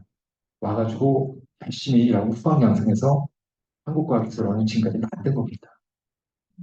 근데 그분들 제가 인터뷰한 걸 보니까 뭐 돈이고 뭐고 다 떠나서 당시를 회고해 봤을 때 정말 자유로운 환경에서 신명나게 자기가 원하는 거죠. 근데 요즘에는 과학이 다 주시합니다. 그러니까 뭐 제대로 연구 안 되고 있는 거죠. 그러니까 사이드 브레이크 걸어놓고 계속 악셀 밟고 있는 한국이에요. 지금 우리나라 과학계가. 정부가 규제를 꽉 켜지고 있고 빨리 연구해서 성과 내라 그런 상황. 말도 안 되는 상황이죠. 그래서 이제 이공계 인재인력을 어떻게 확보할 것인가. 뭐 일단 스템이 굉장히 중요합니다. 사실. 스템이 이제 여기 써있듯이 이제 그 사이언스, 테크놀로지, 엔지니어링, 매스매틱인데 미국도 이게 굉장히 약해. 그러니까 미국의 그 공대 대학원 가잖아요. 그러면 대학원생들이 거의 7, 80%가 중국 계열의 인도예요. 그러니까 미국 원래 오리지널 학생들은 이쪽으로 기피해요. 근데 우리나라도 좀 이런 경향이 있는데 이건 좀 재밌게 학교에서 좀 가르치고 흥미를 학생들한테 좀 느끼게 하는 겁니다. 이것도 좀 고민해야 될 것 같고 그리고 저는 이 과학자가 한국 사회에서 좀 멋지게 보여야 될 것 같아요. 물론 돈을 잘 버는 것도 중요하지만 이렇게 멋지게 보여야 학생들이 그런 걸 동경하고 또 그쪽으로 가려고 하지 않아요. 그러니까 지금 과학자 이미지 자체는 너무 지금 밑바닥을 지고 있는 그런 형국이다. 이런 나라에서 미래는 없다. 네. 그래서 제가 이제 그 국가교육위원회에서 최근에 이제 그 저출생 시대에 이런 교육 시스템, 교육 체제 이런 걸 이제 정비하기 위한 여러 가지 방향성 뭐 이런 쪽에 대해서 연구를 최근에 시작을 했는데 그게 이제 그 매크로, 메소, 마이크로 레벨로 나눠서 지금 연구를 진행할 예정입니다. 그래서 제가 여러 선생님들의 도움이 많이 필요하고 또 이 그 교육정책 디자인 연구소하고도 협업을 좀 해야 되겠다. 아까 제가 강의 들으면서 그런 생각을 좀 많이 했었습니다. 그래서 그게 뭐 이런 내용들입니다. 뭐 다 아시는 내용인데 일단 그 사회 경제적 관점에서 우리나라 교육이 어떠한 거버넌스 속에서 어떻게 정당하게 또 어떠한 목적을 지니는지 또 누가 재정을 부담하고 학생의 지위는 어떻게 설정되는지 그다음에 그 교육 시스템 관점에서는 우리나라 교육은 어떠한 교육의 단계로 이해되고 또 누구에게 누구를 위해 어떠한 결과를 기대하는지 그다음에 그 페다고지적 관점에서는 교육을 통해 무엇을 어떻게 어디서 학습하고 그 결과는 무엇인지 굉장히 일반적이고 뻔한 질문이긴 한데 사실 저희의 그런 그 연구 대상은 일단 직업 학교도 아니고 4년제 또 전문대도 아니고 주로 이제 초보 중고에 맞춰 있습니다. 처음에 뭐 유학까지 같이 하려 유학 못하겠다 해서 유학을 빼긴 했어요. 빼긴 했는데 이런 그 초중고 이런 거 교육 방향성이나 시스템을 아무리 우리가 뭐 개선하고 또 좋은 정책 방안을 낸다 하더라도 그냥 제가 잘 모르는 입장에서 드는 생각은 대학 입시가 바뀌지 않는 이상 초중고 교육 바뀌기 어렵다. 그러니까 대학이 바뀌어야 될 것 같아요. 입시 제도도 바뀌어야 돼. 근데 너무 잘 아시다시피 이게 복잡한 문제가 아니잖아요. 그래서 좀 이런 고민을 같이 한번 공유해 주시고 또 여러분 선생님들 좀 좋은 의견을 좀 부탁드리겠습니다. 그래서 뭐 주요 국가들의 뭐 교육 혁신 사례도 뭐 좀 들여다보고 있는데 좀 재미있는 부분이 일본 후쿠이현 아마 들어보셨을 텐데 이 후쿠이현에서는 이제 그 소위 그 교과 교실제라는 걸 운영하더라고요. 그러니까 학년과 반으로 교실을 구성하는 게 아니라 교과 전형별로 교실을 이제 배치해서 진행을 해봤더니 뭐 초중학교 학력평가도 1위 하고 또 뭐 정규직 사원비율도 1위고 대학 시험들도 1위더라. 그래서 이런 사례들을 저희가 한번 좀 살펴볼 계획을 갖고 있습니다. 자, 요거 간단히 설명하고 이제 마무리하도록 하겠습니다. 이렇게 이제 미래가 변하고 있는데 그러면 앞으로 미래 사회가 요구하는 역량에는 어떤 것이 있을까? 네, 첫 번째가 기술 문해력이에요. 그러니까 이 기술과의 관계와 이해는 이 일시적인 유행이 아니라 평생의 과업이 될 수밖에 없다. 그러니까 이제 뭐 스마트폰 사용, 뭐 컴퓨터 좀 단순히 이게 아니라 이 개인, 이 직업 생활에 미치는 영향에 대한 포괄적인 이해가 기술 문해력에 들어가줘야 된다. 그런 얘기고요. 그다음에 이제 적응력 같은 경우는 변화가 워낙 빠르게 일어나니까 뭐 잘 아시죠? 가장 똑똑한 종이 살아남는 게 아니라 아, 변화에 잘 적응한 종이 결국은 살아남는다는 사실을 기억할 필요가 있다. 그래서 이제 뭐 직업의 역할도 재정이 되고 있고 산업도 재구조화되고 있고 여기에 따라서 이제 환경 변화에 빠르게 적응할 수 있는 개인들이 경쟁에서 우위를 선점하는 건 너무나 당연한 일이죠. 그다음에 이 에질리언스는 이제 제가 만들어낸 말인데요. 이건 에자일하고 리질리언스가 이제 합쳐진 말입니다. 그러니까 에자일은 주로 이제 기민하고 민첩하고 뭐 그런 의미고, 그다음에 그 리질리언스는 뭐 회복력이 강하다 그런 의미인데 이 끊임없이 변화하는 그 환경에서는 이 실패와 좌절은 불가피하다. 그러니까 뭐 종사하던 그런 산업 자체가 붕괴가 될 수도 있고, 뭐 갑자기 실직할 수도 있고, 또 여러분들이 보유하고 있던 그런 지식이나 또는 스킬이나 또는 경험 노하우가 어느 순간 쓸모 없어지게 될 수도 있다는 거죠.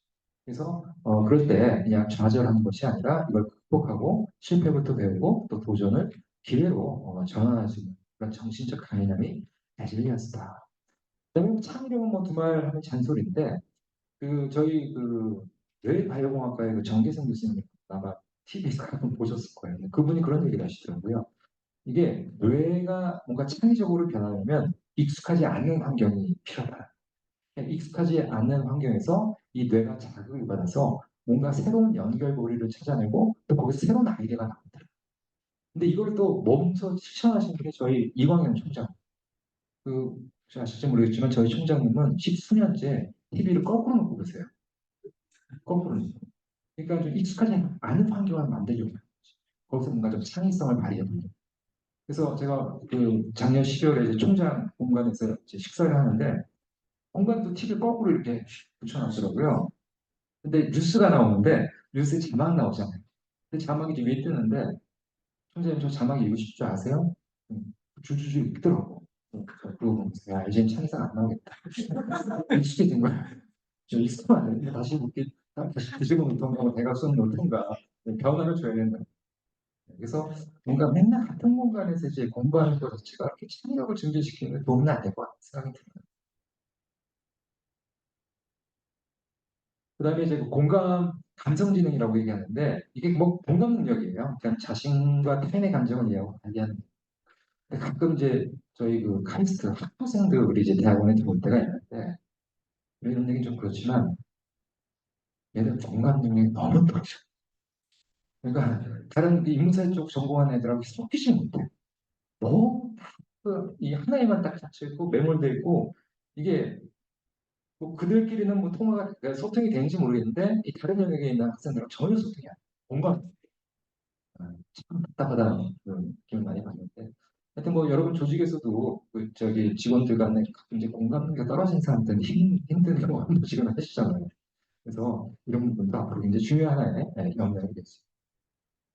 자, 마지막으로 저는 기본적으로 모두가 다 코딩 공부하고 알고리즘 개발자가 될 필요가 없다는 거예요.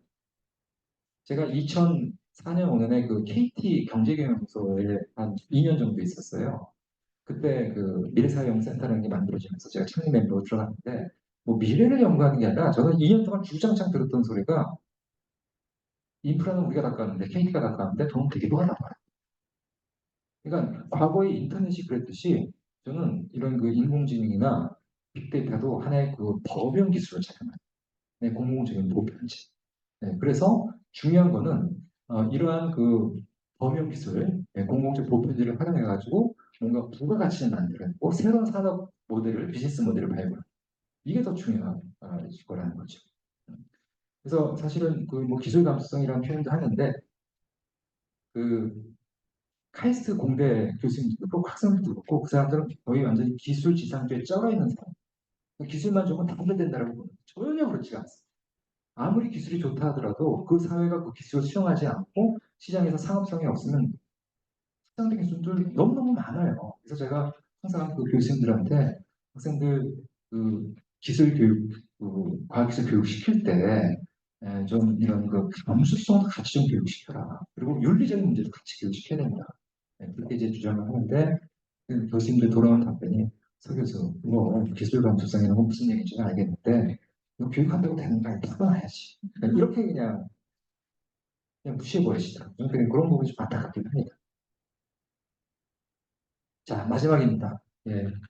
그 보통 우리가 이제 현재 우리가 어떤 결정과 행동을 하느냐에 따라서 미래가 바뀔 수 있습니다. 근데 더 중요한 건요, 우리가 미래에 대해서 어떤 비전과 목표를 세우느냐에 따라서 현재를 바꿀 수 있다. 그래서 저는 최근에 우리 그 청년들도 그렇고 청소년들도 그렇고 뭔가 그 미래에 대한 그 긍정적인 상상력 자체를 잃어버린 거예요.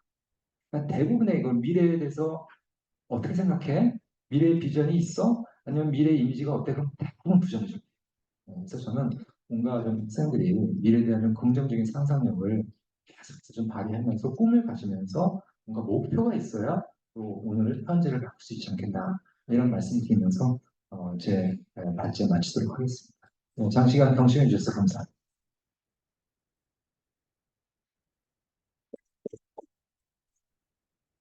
제가 좀 시간 많이 오버했죠.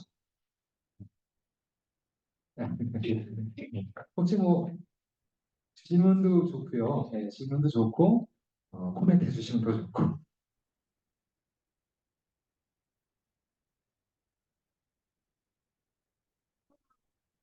질문 이제 느끼실 수도 있지만 요즘에 그 디지털 교과서 AI 뭐 이런 부분들이 계속 교육부에서 강조를 하다 보니까 제가 어떻게 교육과정 평가원에 때 우리 교사들도 지금 하고 이게 언제 끝날 것인가에 대한 그런 한풀이가 장난이 아닌 상황인데 지금 대학교 교수님들도 마찬가지로 다들 요즘에 못하는 AI를 하라고 한다. 디지털 교과서 당장 교육과정에 넣으라고 한다. 말해서 너무나 많이 비판하시더라고요. 예. 이게 지금 정상적인 그래서 좀 정상적이지 않다고 보고요. 저는 예전부터 그 이주호 교수님이 정상적인 사람이라고 생각하지 않았어요. 저는 예전 희대기 있을 때부터 일 많이 했었는데 아마 또 장관 바뀌면 글쎄 그렇게 많이 심하게 강조하지는 않을까. 강조하지 이게 지금 논란이 많이 쏟아지고 사기 자체에다가 막 바꿔먹기를 해가지고 하시는 말씀이 바뀌기가 쉽지 않은 쪽으로 지금 가고 있다. 네, 네. 말씀을 하시더라고요. 그렇다라고 하면은 이거를 지금 세상이랑 이걸 막 강제적으로 집어넣고 있는 상황에서 우리가 어떻게 대처를 해야 되는지 그냥 계속 안 된다 이건 하면 안 된다라고는 이야기는 하지만 아이들한테 우리 교육을 해야 되는데 국가에서는 밀어붙이고 우리는 이걸 저지하는 것도 지금 너무나 힘이 적었고 또 이게 문제가 뭐냐면 고3들의 일부는 받아들여서 한단 말이에요. 근데 일부는 또 반대를 하고 지금 여기도 혼돈 상태인 거예요. 그래서 도대체 지금 어떻게 해야 될까? 라는 생각이 들더라고요. 이제 아까 말씀하셨지만 이런 정치적인 문제, 그다음에 우리나라 교육 행정의 근본적인 문제라고 보고요. 이렇게 그 교육 자체를 하나의 그 중앙 부서가 이렇게 자꾸 뒤흔드는 것 자체가 사실 굉장히 특이한 케이스인 것 같아요. 우리나라. 그래서 이게 뭐 여기 대해서 이제 뭐 교육 행정에 대해서 이야기하자면 한도 끝도 없을 것 같기는 한데 이게 너무 이제 좀 가장 안타까운 게 우리나라는 뭐 유행에 좀 유행을 자꾸 타려고 또 그런 유행을 타야지만 과학기도 마찬가지입니다. 그 연구 그 개발 예산이 들어가요. 그래서 이게 그냥 뭐 공무원들이야 뭐 자기가 맡은 분야 이제 좀 하다가 또 어차피 보직이 좀 이동하니까 책임 안 지는 부분이지만 이게 이런 그 교육이나 학생들한테 미치는 그런 영향은 어마어마하잖아요. 그래서 모르겠습니다. 뭐 저 같은 제 개인 교수가 과연 뭐 얼마나 거기에 대해서 이제 솔루션을 낼 수 있을지 문제이긴 한 것 같은데 다행히 저는 이번에 저기 국가교육위원회에서 하는 과제하면서 뭔가 조금 이렇게 바꿀 수 있는 그런 좀 여지는 있지 않겠나라는 생각이 들고 이런 말씀하신 부분들 제가 또 선생님하고 자주 이렇게 토론하면서 좀 그런 방향성 안에는 좀 반영을 좀 시켜볼 어, 예정입니다. 뭐 죄송합니다. 이렇게 딱 원하시는 답변 드리지 못해가지고 네네. 오늘 많이 배웠고 수강자들이 말씀이 많아서 좋았습니다. 한 가지는 이제 이 학령 인구 감소하고 이러니까 그리고 이제 프랑스, 유럽과 같은 나라들 모델로 해서 약간 다문화 사회 중심으로 최첨이나 모델을 받아들이니까 그런 어떤 다문화 쪽으로 좀 더 우리 사회가 가야 되는 것은 아닌가에 대한 부분들 그리고 이제 그거를 약간 캐나다나 이런 데좀 약간 좀 맞아요. 기술력을 프랑스나 생각하기보다는 이게 예, 직접적인 것으로 가야 된다는 네. 얘기가 있는데 그러게 우리 사회는 준비가 안 되는 것이 준비 안 아닌가. 됐어. 그럼 네. 이 전략 저는 그 100% 동의하고요. 사실 저희가 이제 국가교육의 과제 착수보고 할 때 뭐 이배영 위원장님 포함해서 여러 위원들이 지금 얘기를 하시더라고요. 이 다문화 문제, 다문화 교육. 그런데 이게 우리나라의 제노포비아가 광범위하게 지금 알게 모르게 확산되어 있습니다. 그러니까 외국인에 대한 혐오나 두려움, 차별, 공포 이런 거. 그리고 우리가 워낙 좀 배타적인 그런 이제 민족성을 갖고 있는데, 근데 이제 또 이 외국 인력들이 없으면 또 우리가 안 돌아가요. 우리 문제가 돌아가는 게 있는데, 그래서 법무부에서 계속 작년 초부터 이민청을 좀 마치지 않아 시작하고, 또 지방 정부에서도 뭔가 방역 비자 발급권을 달라 그런 요청을 많이 하는데, 저는 기본적으로 그런 대량의 그 외국 인력들이 우리나라에 들어왔을 때 장기적인 편익보다는 장기적인 비용이 훨씬 클 수 있다는 아까 말씀하신 그 갈등의 비용, 갈등의 비용이 굉장히 클 것 같아서 제가 그 작년에 그 대전시 지역구 의원들하고 그 과학수 대전 특별법 이런 것들을 이제 고민을 했었는데 아쉽게도 통과는 안 됐어요. 근데 거기 어떤 내용이 들어가냐면 일단은 그 과학기술이나 이공계 인재 위주로 먼저 해외 인력들을 좀 취하자. 근데 싱가포르하고 일본이 우리보다 앞서서 백수 인재 유치에 대한 적극적인 정책을 펼쳤습니다. 20년 전. 근데 싱가포르는 굉장히 성공적으로 평가가 되고 있는데 일본 실패했다고 평가를 받고 있어요. 해외 백수 인재 유치. 어떤 차이 때문에 이런 결과가 나왔을까요? 싱가포르는 성공했는데 일본은 실패했다. 처음에 일본이 굉장히 좋았어요. 근데 일본에서는 들어왔다가 다 나가버려요. 근데 싱가포르는 아예 그냥 귀화해서 영주에서 싱가포르에서 삽니다. 우수 인재. 어떤 이유 때문에? 어떤 방법? 예? 사회 분위기도 뭐 그렇긴 한데 더 결정적인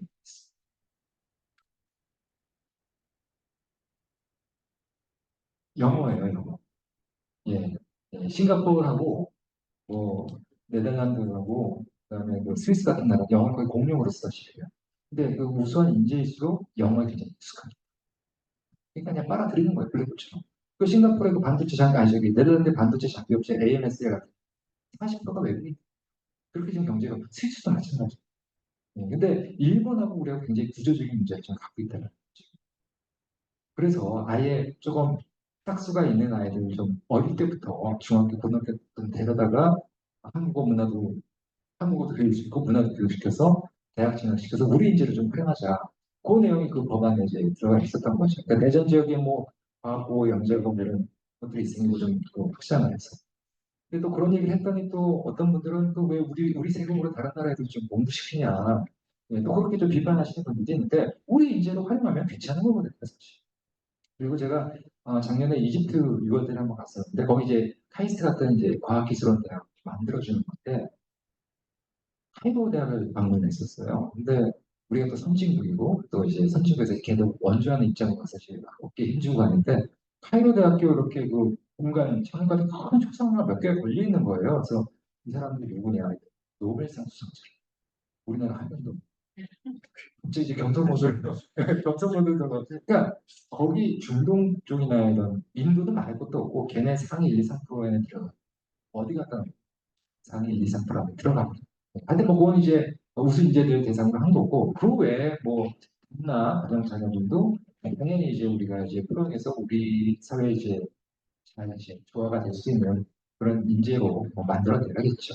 근데 일단 말씀하신 대로 환경 자체가 너무 열악해.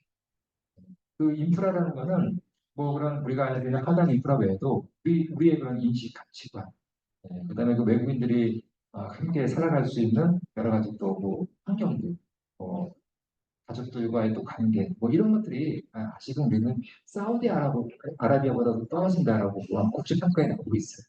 그래서 그거는 일단 필요는 하지만은 조금 이제 신중하게 접근해야 된다 그런 생각입니다. 근데 그 정책에 대해서 제가 좀 생각하면요. 예, 아무나 그냥 그러셨구나. 네. 어디 계셨어요? 지역이? 공포지에 그러셨구나. 네. 이건 무열하게 해내는 궁금하게 됐는데 어, 기업을 설명하면 저희가 아무나 그런 환경에서 진짜 산업적인 여러 가지 좀 떨어지는 게 말씀하신 대로 부족한 그러니까 저층에 그러니까 생산층이나 저층에 되게 사람들이 많고 그런 장르나 농어촌의 기술성 맞아요. 그런 거가 있는 거지. 맞아요. 사실 말씀하신 대로 기술력이라든지 뭐 약간의 뭔가 이렇게 층에서의 조금 뭔가 기술 지적적인 그런 라든지 아니면 층이라든지 그런 거에 대한 뭔가 전문가 뭔가 뭐 캐나다나 뭐 다른 국이나 뭐 인도나 이런 것들에 대한 뭔가 인센티브가 별로 없어요. 거의 사회 전문화가 23만 명인데 그런 배경들이 주로 그냥 생산직이나 아니면 뭔가 농어촌의 그 소각수를 좀 이렇게 좀 맞아요. 국제결혼. 사회 그런 인프라라든지 지원이라든지 그 살아가는 배경들이 다 그런 그 아이들이 뭔가 살림이랑 뭐 맞아요. 그런 맞습니다. 거에 예. 빠지지 않게 만드는 게 뭔가 그 생활을 쓰는 것이 도와주는 것이지 그들이 뭔가 그 기술력을 제공해주고 그러니까 대한민국의 인재로 크기 상당히 어려운 환경이에요. 그런 것들이 아니면 네네. 방향성이 뭔가 그렇게 만약에 그거 음, 생각한다면 방향성을 좀 봐봐야 될 것 같아요. 그런 거대로 네. 뭔가 기술이나 뭔가 우리 사회의 인프라를 좀 확보할 수 있는 그런 인도나 그런 아이 스펙들과 되게 많이 발달되고 네. 그 사람들은 일할 곳 찾고 있는데 그런 것들도 함께 이루어져야 될 것 같아요. 물론입니다. 지금 이 문화가 펼쳐져 있는 게 되게 많아요. 어층이나 겨울이나 이렇게 살아갈 수 있는 그런 다문화라는 것도 이주 배경이 맞습니다. 예. 그런데 지금 군에도 다문화 자녀들이 계속 지금 입대를 하고 있어요. 근데 의외로 제가 그 제자가 이제 군 장교인데 한국어가 굉장히 좋아요. 그러니까 제대로 한국어 할 기회가 없는 거예요. 그러니까 그 부분도 저는 좀 되게 문제가 있지 않겠나 생각하고 그리고 이제 그 프랑스가 뭐 똘레랑스라면서 굉장히 다문화에 이제 중점을 뒀지만 결국은 섞이지 못하고 이제 폭력으로 이제 나타나. 그래서 이제 외로운 늑대가 되는 그런 방향성도 결국 학교에서 이런 것들을 다 차단하시면 그렇더라도 예방을 해줘야 되지 않겠나 그런 생각. 예, 하시면 먼저 진행. 교수님 말씀 들으면서 이런 생각이 들었는데 지금까지는 인류가 쌓아온 지식에 네, 그렇게 지식 하나 얹은 사람에게 그가 예, 예, 네. 이들이 챗 GPT가 통화되어 어떻게 된다고? 챗 GPT가 아, 엄용화되어 범용화, 예, 쌓아온 지식에 지식 하나 더 얻는 게 힘든 부분이 아닌가. 범용화되어 있을 수 있으면 그래도 새로운 날 미래는 없는 그 얘기를 정확히 저희 그 AI 대학원 교수 몇 분들이 그렇게 치더라고요, 사실. 충분히 그럴 가능성이 있고, 그리고 어떤 분들은 이렇게 얘기를 하죠. 아예 인류가 노동으로부터 완전히 해방될 수 있겠다. 그러니까 사실 우리가 알고 있는 노동과는 이 산업혁명 이후에 만들어진 마르크스가 이제 제시해서 만들어진 건데 고대 그리스 로마만 하더라도 이 노동이란 일을 한다라는 것 자체는 굉장히 동물이나 노예나 하는 그 지식 노동까지 포함해가지고 그렇게 여겨졌고 사실 성경에도 그 얘기 나오잖아요. 인간이 일을 하게 된 거는요. 그거는 신의 저주예요. 그 에덴 동산에서 과일 따먹어가지고 여자는 평생 아이 낳는 고통을 겪어야 되고 남자는 평생 땀에 그 이마에 땀이 맺히도록 일을 해야지만 이제 살아갈 수 있는. 예.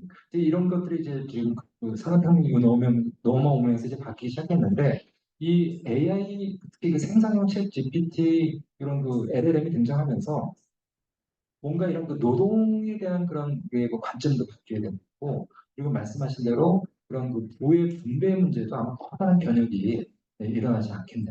그래서 이미 미국에서는 1980년대부터 자동화세라는 게 개념이 등장을 해가지고 이런 그 몇 개 이제 그 기업들이 그런 이제 그 생산을 거의 이제 국정화다시피 할 텐데 세를 매겨서 그 세금을 가지고 기본적인 소득을 제공해야 된다. 이게 이제 기본소득의 개념이고 왜냐면 이제 생산 기계가 하면 되는데 소비는 누군가 해줘야 되거든요.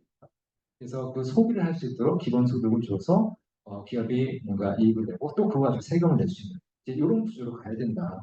또 그렇게 주장하시는 학자들도 많이 있는데 아직은 잘 모르겠어요. 이제 불확실하고 다양한 그런 가능성을 이제 탐색을 해야 되는 거고 그 다양한 가능성 가운데 우리 사회가 가장 끔찍하다고 생각하는 그 방향으로 갈 수 있도록 여러 가지 정책도 만들고 전략을 만들고 미래 전략의 이제 주안점이다 이렇게 말씀드릴 수 있을 것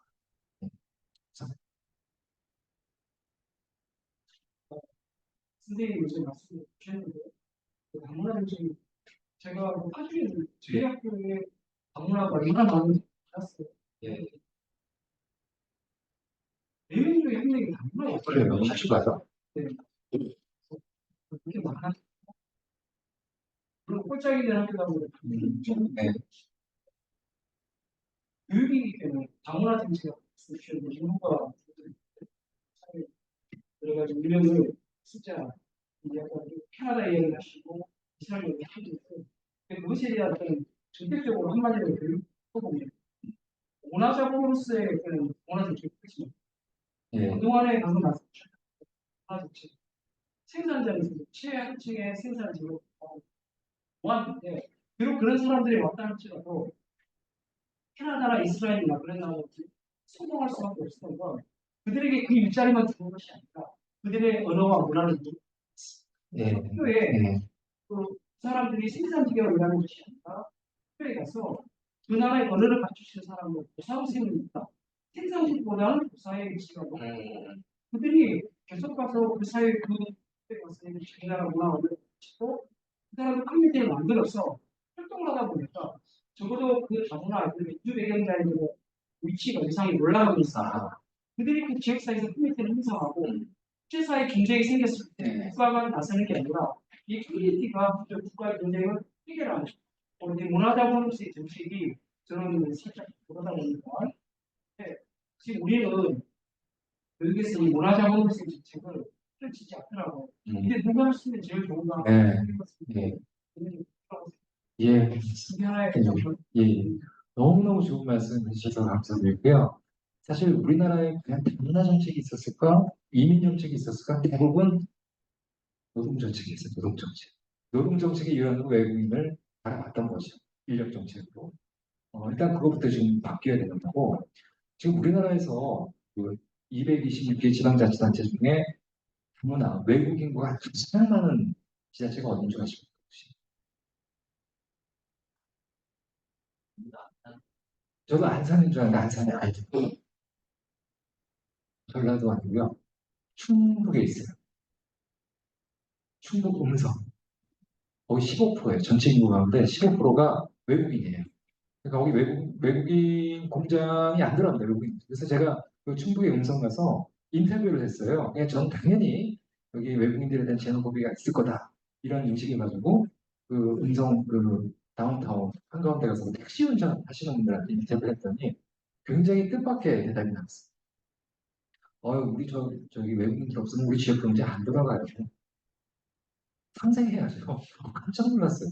근데 깜짝 놀랐는데 그게 한 10몇 년 전만 하더라도 그 음성에 외국인들이 이렇게 모였으면 그 음성 원래 주민들이 이렇게 돌아서 나가. 그 정도로 이제 거리감이 있었는데 거기 참 성함이 생각이 안 나는데 그 다문화 문화센터라고 행정안전부 지원으로 이제 만들어지고 거기 굉장히 그 자원봉사 하시는 분들이 그 외국인 근로자들을 주말마다 모여놓고 한국어 교육시키고 한국 문화 교육시키고 그리고 교육 끝나면 나가서 같이 쓰레기 줍고 자원봉사 이러면서 이제 마을 주민들의 인식이 확 바뀌었다고 그러더라고요. 그러니까 문화 자체를 새롭게 형성을 한 거죠. 그래서 저는 그걸 보면서 야 이거 하나의 굉장히 좋은 모델이 될 수 있겠구나. 그래서 아마 말씀하시는 그런 부분하고 좀 배를 같이 하지 않을까. 근데 교육 부분은 제가 모르겠어요. 다문화 교육 좀 어떻게 진행하고. 그리고 저희 학교에도 이제 외국인 학생들이 많습니다.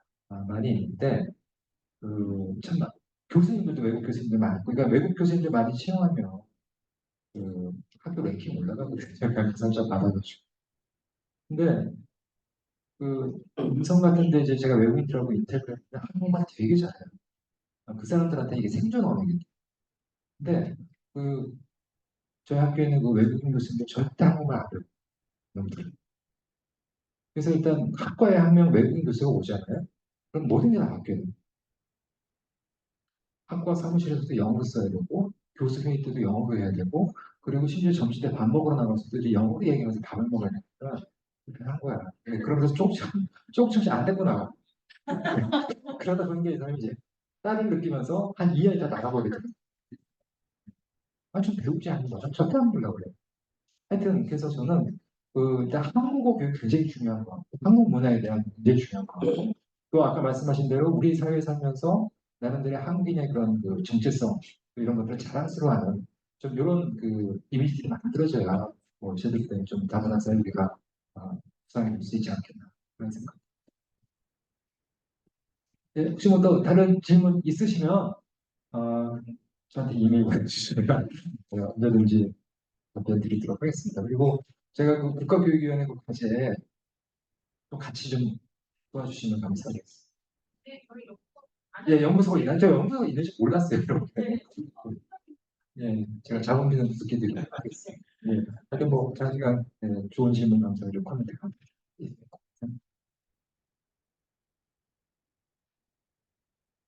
네, 좋은 말씀 나눠주신 교수님께 다시 한번 박수 부탁드립니다.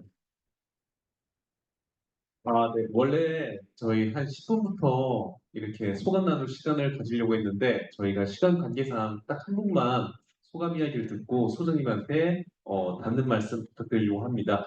제가 많은 분들 계신데 특히 이제 얼마 전에 신규로 저희 회원으로 가입하셔가지고 멀리 화천에서 여기까지 와주신 분이 계셔요. 그래서 제가 이분 말씀 꼭 듣고 싶어가지고 네, 이분의 소감을 좀 듣고 싶거든요.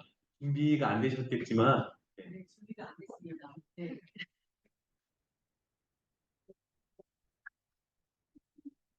네, 당황스러운데요. 안녕하십니까.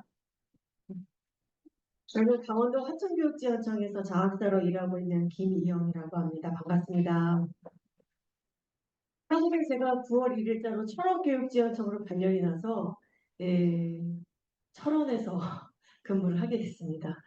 사실 여기 오게 된 건 우리 정미라 선생님께서 강원도 오셨을 때 네, 저랑 이제 춘천에서 만났거든요. 만나서 얘기를 하다 보니까 이 연구소에 대해서 얘기를 하고 연구소에 한번 활동을 해보지 않겠냐 해서 들어와서 오늘 처음 여기 이제 이 워크숍이 있어서 참석을 했는데요. 교수님 얘기를 들으면서 제가 그동안 생각했던 거와 맥락이 너무나 많이 와닿는다라는 생각이 들어서 앞으로 미래 교육을 위해서 우리 학생들을 위해서 제가 앞으로 해야 될 일이라든가 학교와 또 학생들과 함께 해야 될 일이 무엇인가에 대해서 정말 많이 고민하고 생각할 수 있는 귀한 시간이 돼서 여기 들어온 걸 굉장히 영광으로 생각하고 굉장히 기쁘게 생각합니다. 이게 오늘도 좋은 말씀 해주신 교수님께 감사드리고 저도 이 연구소와 더불어 조금씩 더 성장해가는 사람이 될 수 있도록 노력하겠습니다. 네, 기회 주셔서 감사합니다.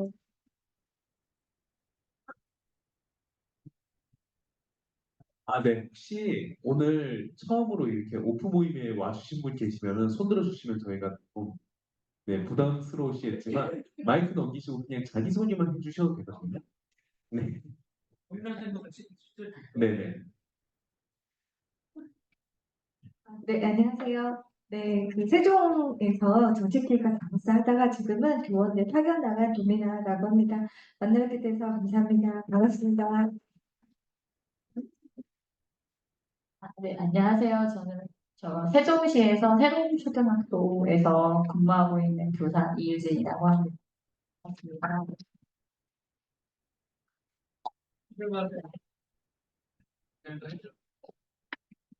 안녕하세요. 저는 성남 유치원 원장 신지영입니다. 저도 네, 오랫동안 알고 지내다가 이번에 처음 보게 돼서 반갑습니다.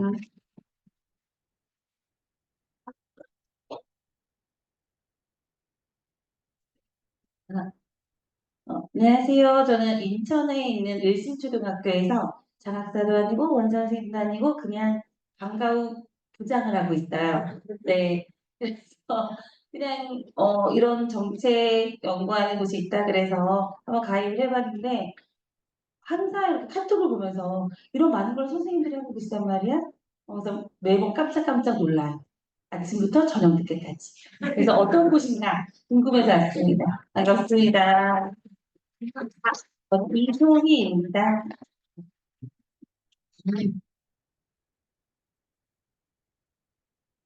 안녕하세요. 저는 평택 송실초등학교 정서 유치원에 왔고요. 대학원에서 교수님 수업 듣고 정책에 관심을 갖게 돼가지고 많은 거 배우려고 왔습니다. 반갑습니다. 네, 안녕하세요. 저는 초등학교 교사 부부를 딸 사위로 보고 있는 김거성이라고 합니다.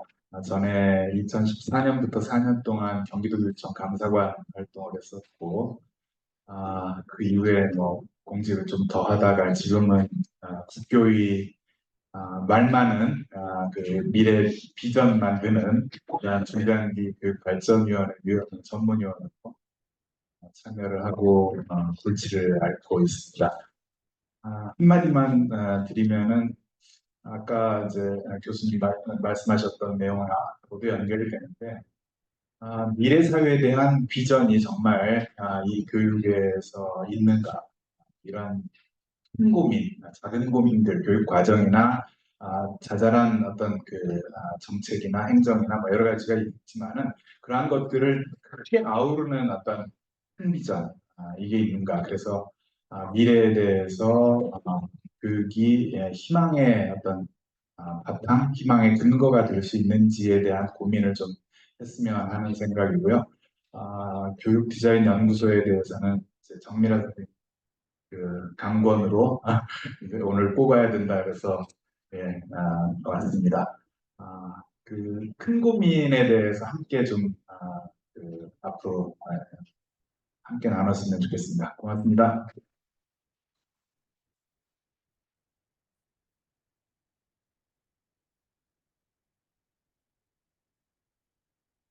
안녕하세요. 저는 송산중학교 전문 상담교사 이유정이라고 하고요.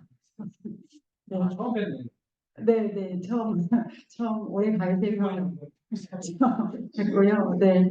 저도 몇 해 전에 그 교육과 고등학교에서 근무할 때 교육과정 설계 전문가 연수를 교원대에서 받으면서 정미래 부소장님 알게 돼가지고 네.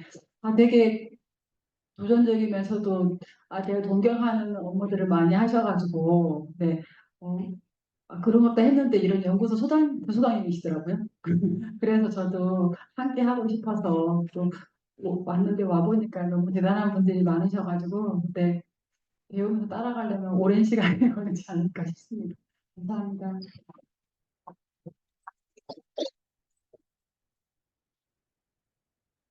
예, 아마 저기 뒤에 저희가 치킨집 예약 때문에 이동하는데 시간도 있고 그래서 거기에서 시간을 맞춰달라고 해서 아마 한 분 한 분도 사실은 나눴어야 되는데 거기 가서 아마 이야기를 하기 위해서 조금 빨리 종료를 할 것 같습니다. 어쨌든 앞에 모두에 말씀드렸던 것처럼 좀 어려운 시기인 건 분명한 것 같고요. 요즘 들어서 하나하나가 정말 쉽지 않다라는 생각인데 이럴수록 다시 저는 그 꼰대와 같은 이야기가 아니라 기본기로 돌아가야 된다라고 생각을 하는데 그 기본기라는 것들이 결국 우리가 늘 얘기하는 게 관계의 문제이지 않습니까? 근데 그런 문제들부터 하나하나 우리가 좀 다시 또 좀 세워 나가고 만들어 가야 되지 않을까 생각들이 있고요. 특히 이제 연구소와 관련돼서는 이런저런 고민들이 좀 많은데 결국 이제 지금까지 어쨌든 잘 저는 해왔다고 봐요. 근데 여기에서 이제 우리가 자족하는 것이 아니라 그 다음 단계를 좀 봐야지 되는데 그거는 뭐 소장을 교체하는 문제를 넘어서서 결국 이제 우리가 왜 다시 이 공간 안에서 이 여기에 우리가 바쁜 시간과 물질을 내가면서 하고 있는 것인가에 대한 이 질문을 다시 한번 좀 해갔으면 좋겠다 이 생각이고 그 거기서부터 우리가 좀 실마리를 찾아갔으면 좋겠고요. 이따가 우리 또 가서 치맥 한잔 하면서 깊은 이야기를 또 나눴으면 좋겠습니다. 감사합니다. 네. 네, 저희가 60개 치킨에 예약을 해놨어요. 여기서 제일 가까운 치킨집이라고 해가지고요. 그래서 7개 테이블을 예약을 했는데요. 4분씩 앉으면 되고 메뉴는 9시에 딱 나올 수 있도록 저희가 이제 준비를 해달라고 부탁을 드렸습니다. 그리고 마치기 전에 운영진 분들을 좀 소개하고 마치도록 하겠습니다. 운영진 분들 다 나와주세요. 네, 저기 부소장님도 나와주세요. 저희 부소장이 2명 있습니다. 네, 나와주시고요. 네, 여기 그냥 가운데로 좀 와주세요. 가운데로 와주시고요. 본인 소개를 간단하게 본인이 해주시면 감사하겠습니다. 저희가 지금 전국 단위 연구소인데요. 아마 단톡방에서 이름 되게 많이 들어보셨을 거예요. 근데 누구가 누구인지 잘 모르실 것 같아가지고 본인이 본인 소개를 간단하게 하고 마치도록 하겠습니다. 예, 저는 부소장을 맡고 있는 정미라라고 합니다. 반갑습니다. 네, 저는 정책위원장을 맡고 있는 백승진이라고 하고요. 청주 신흥고등학교에서 국어를 가르치고 있습니다. 반갑습니다. 네,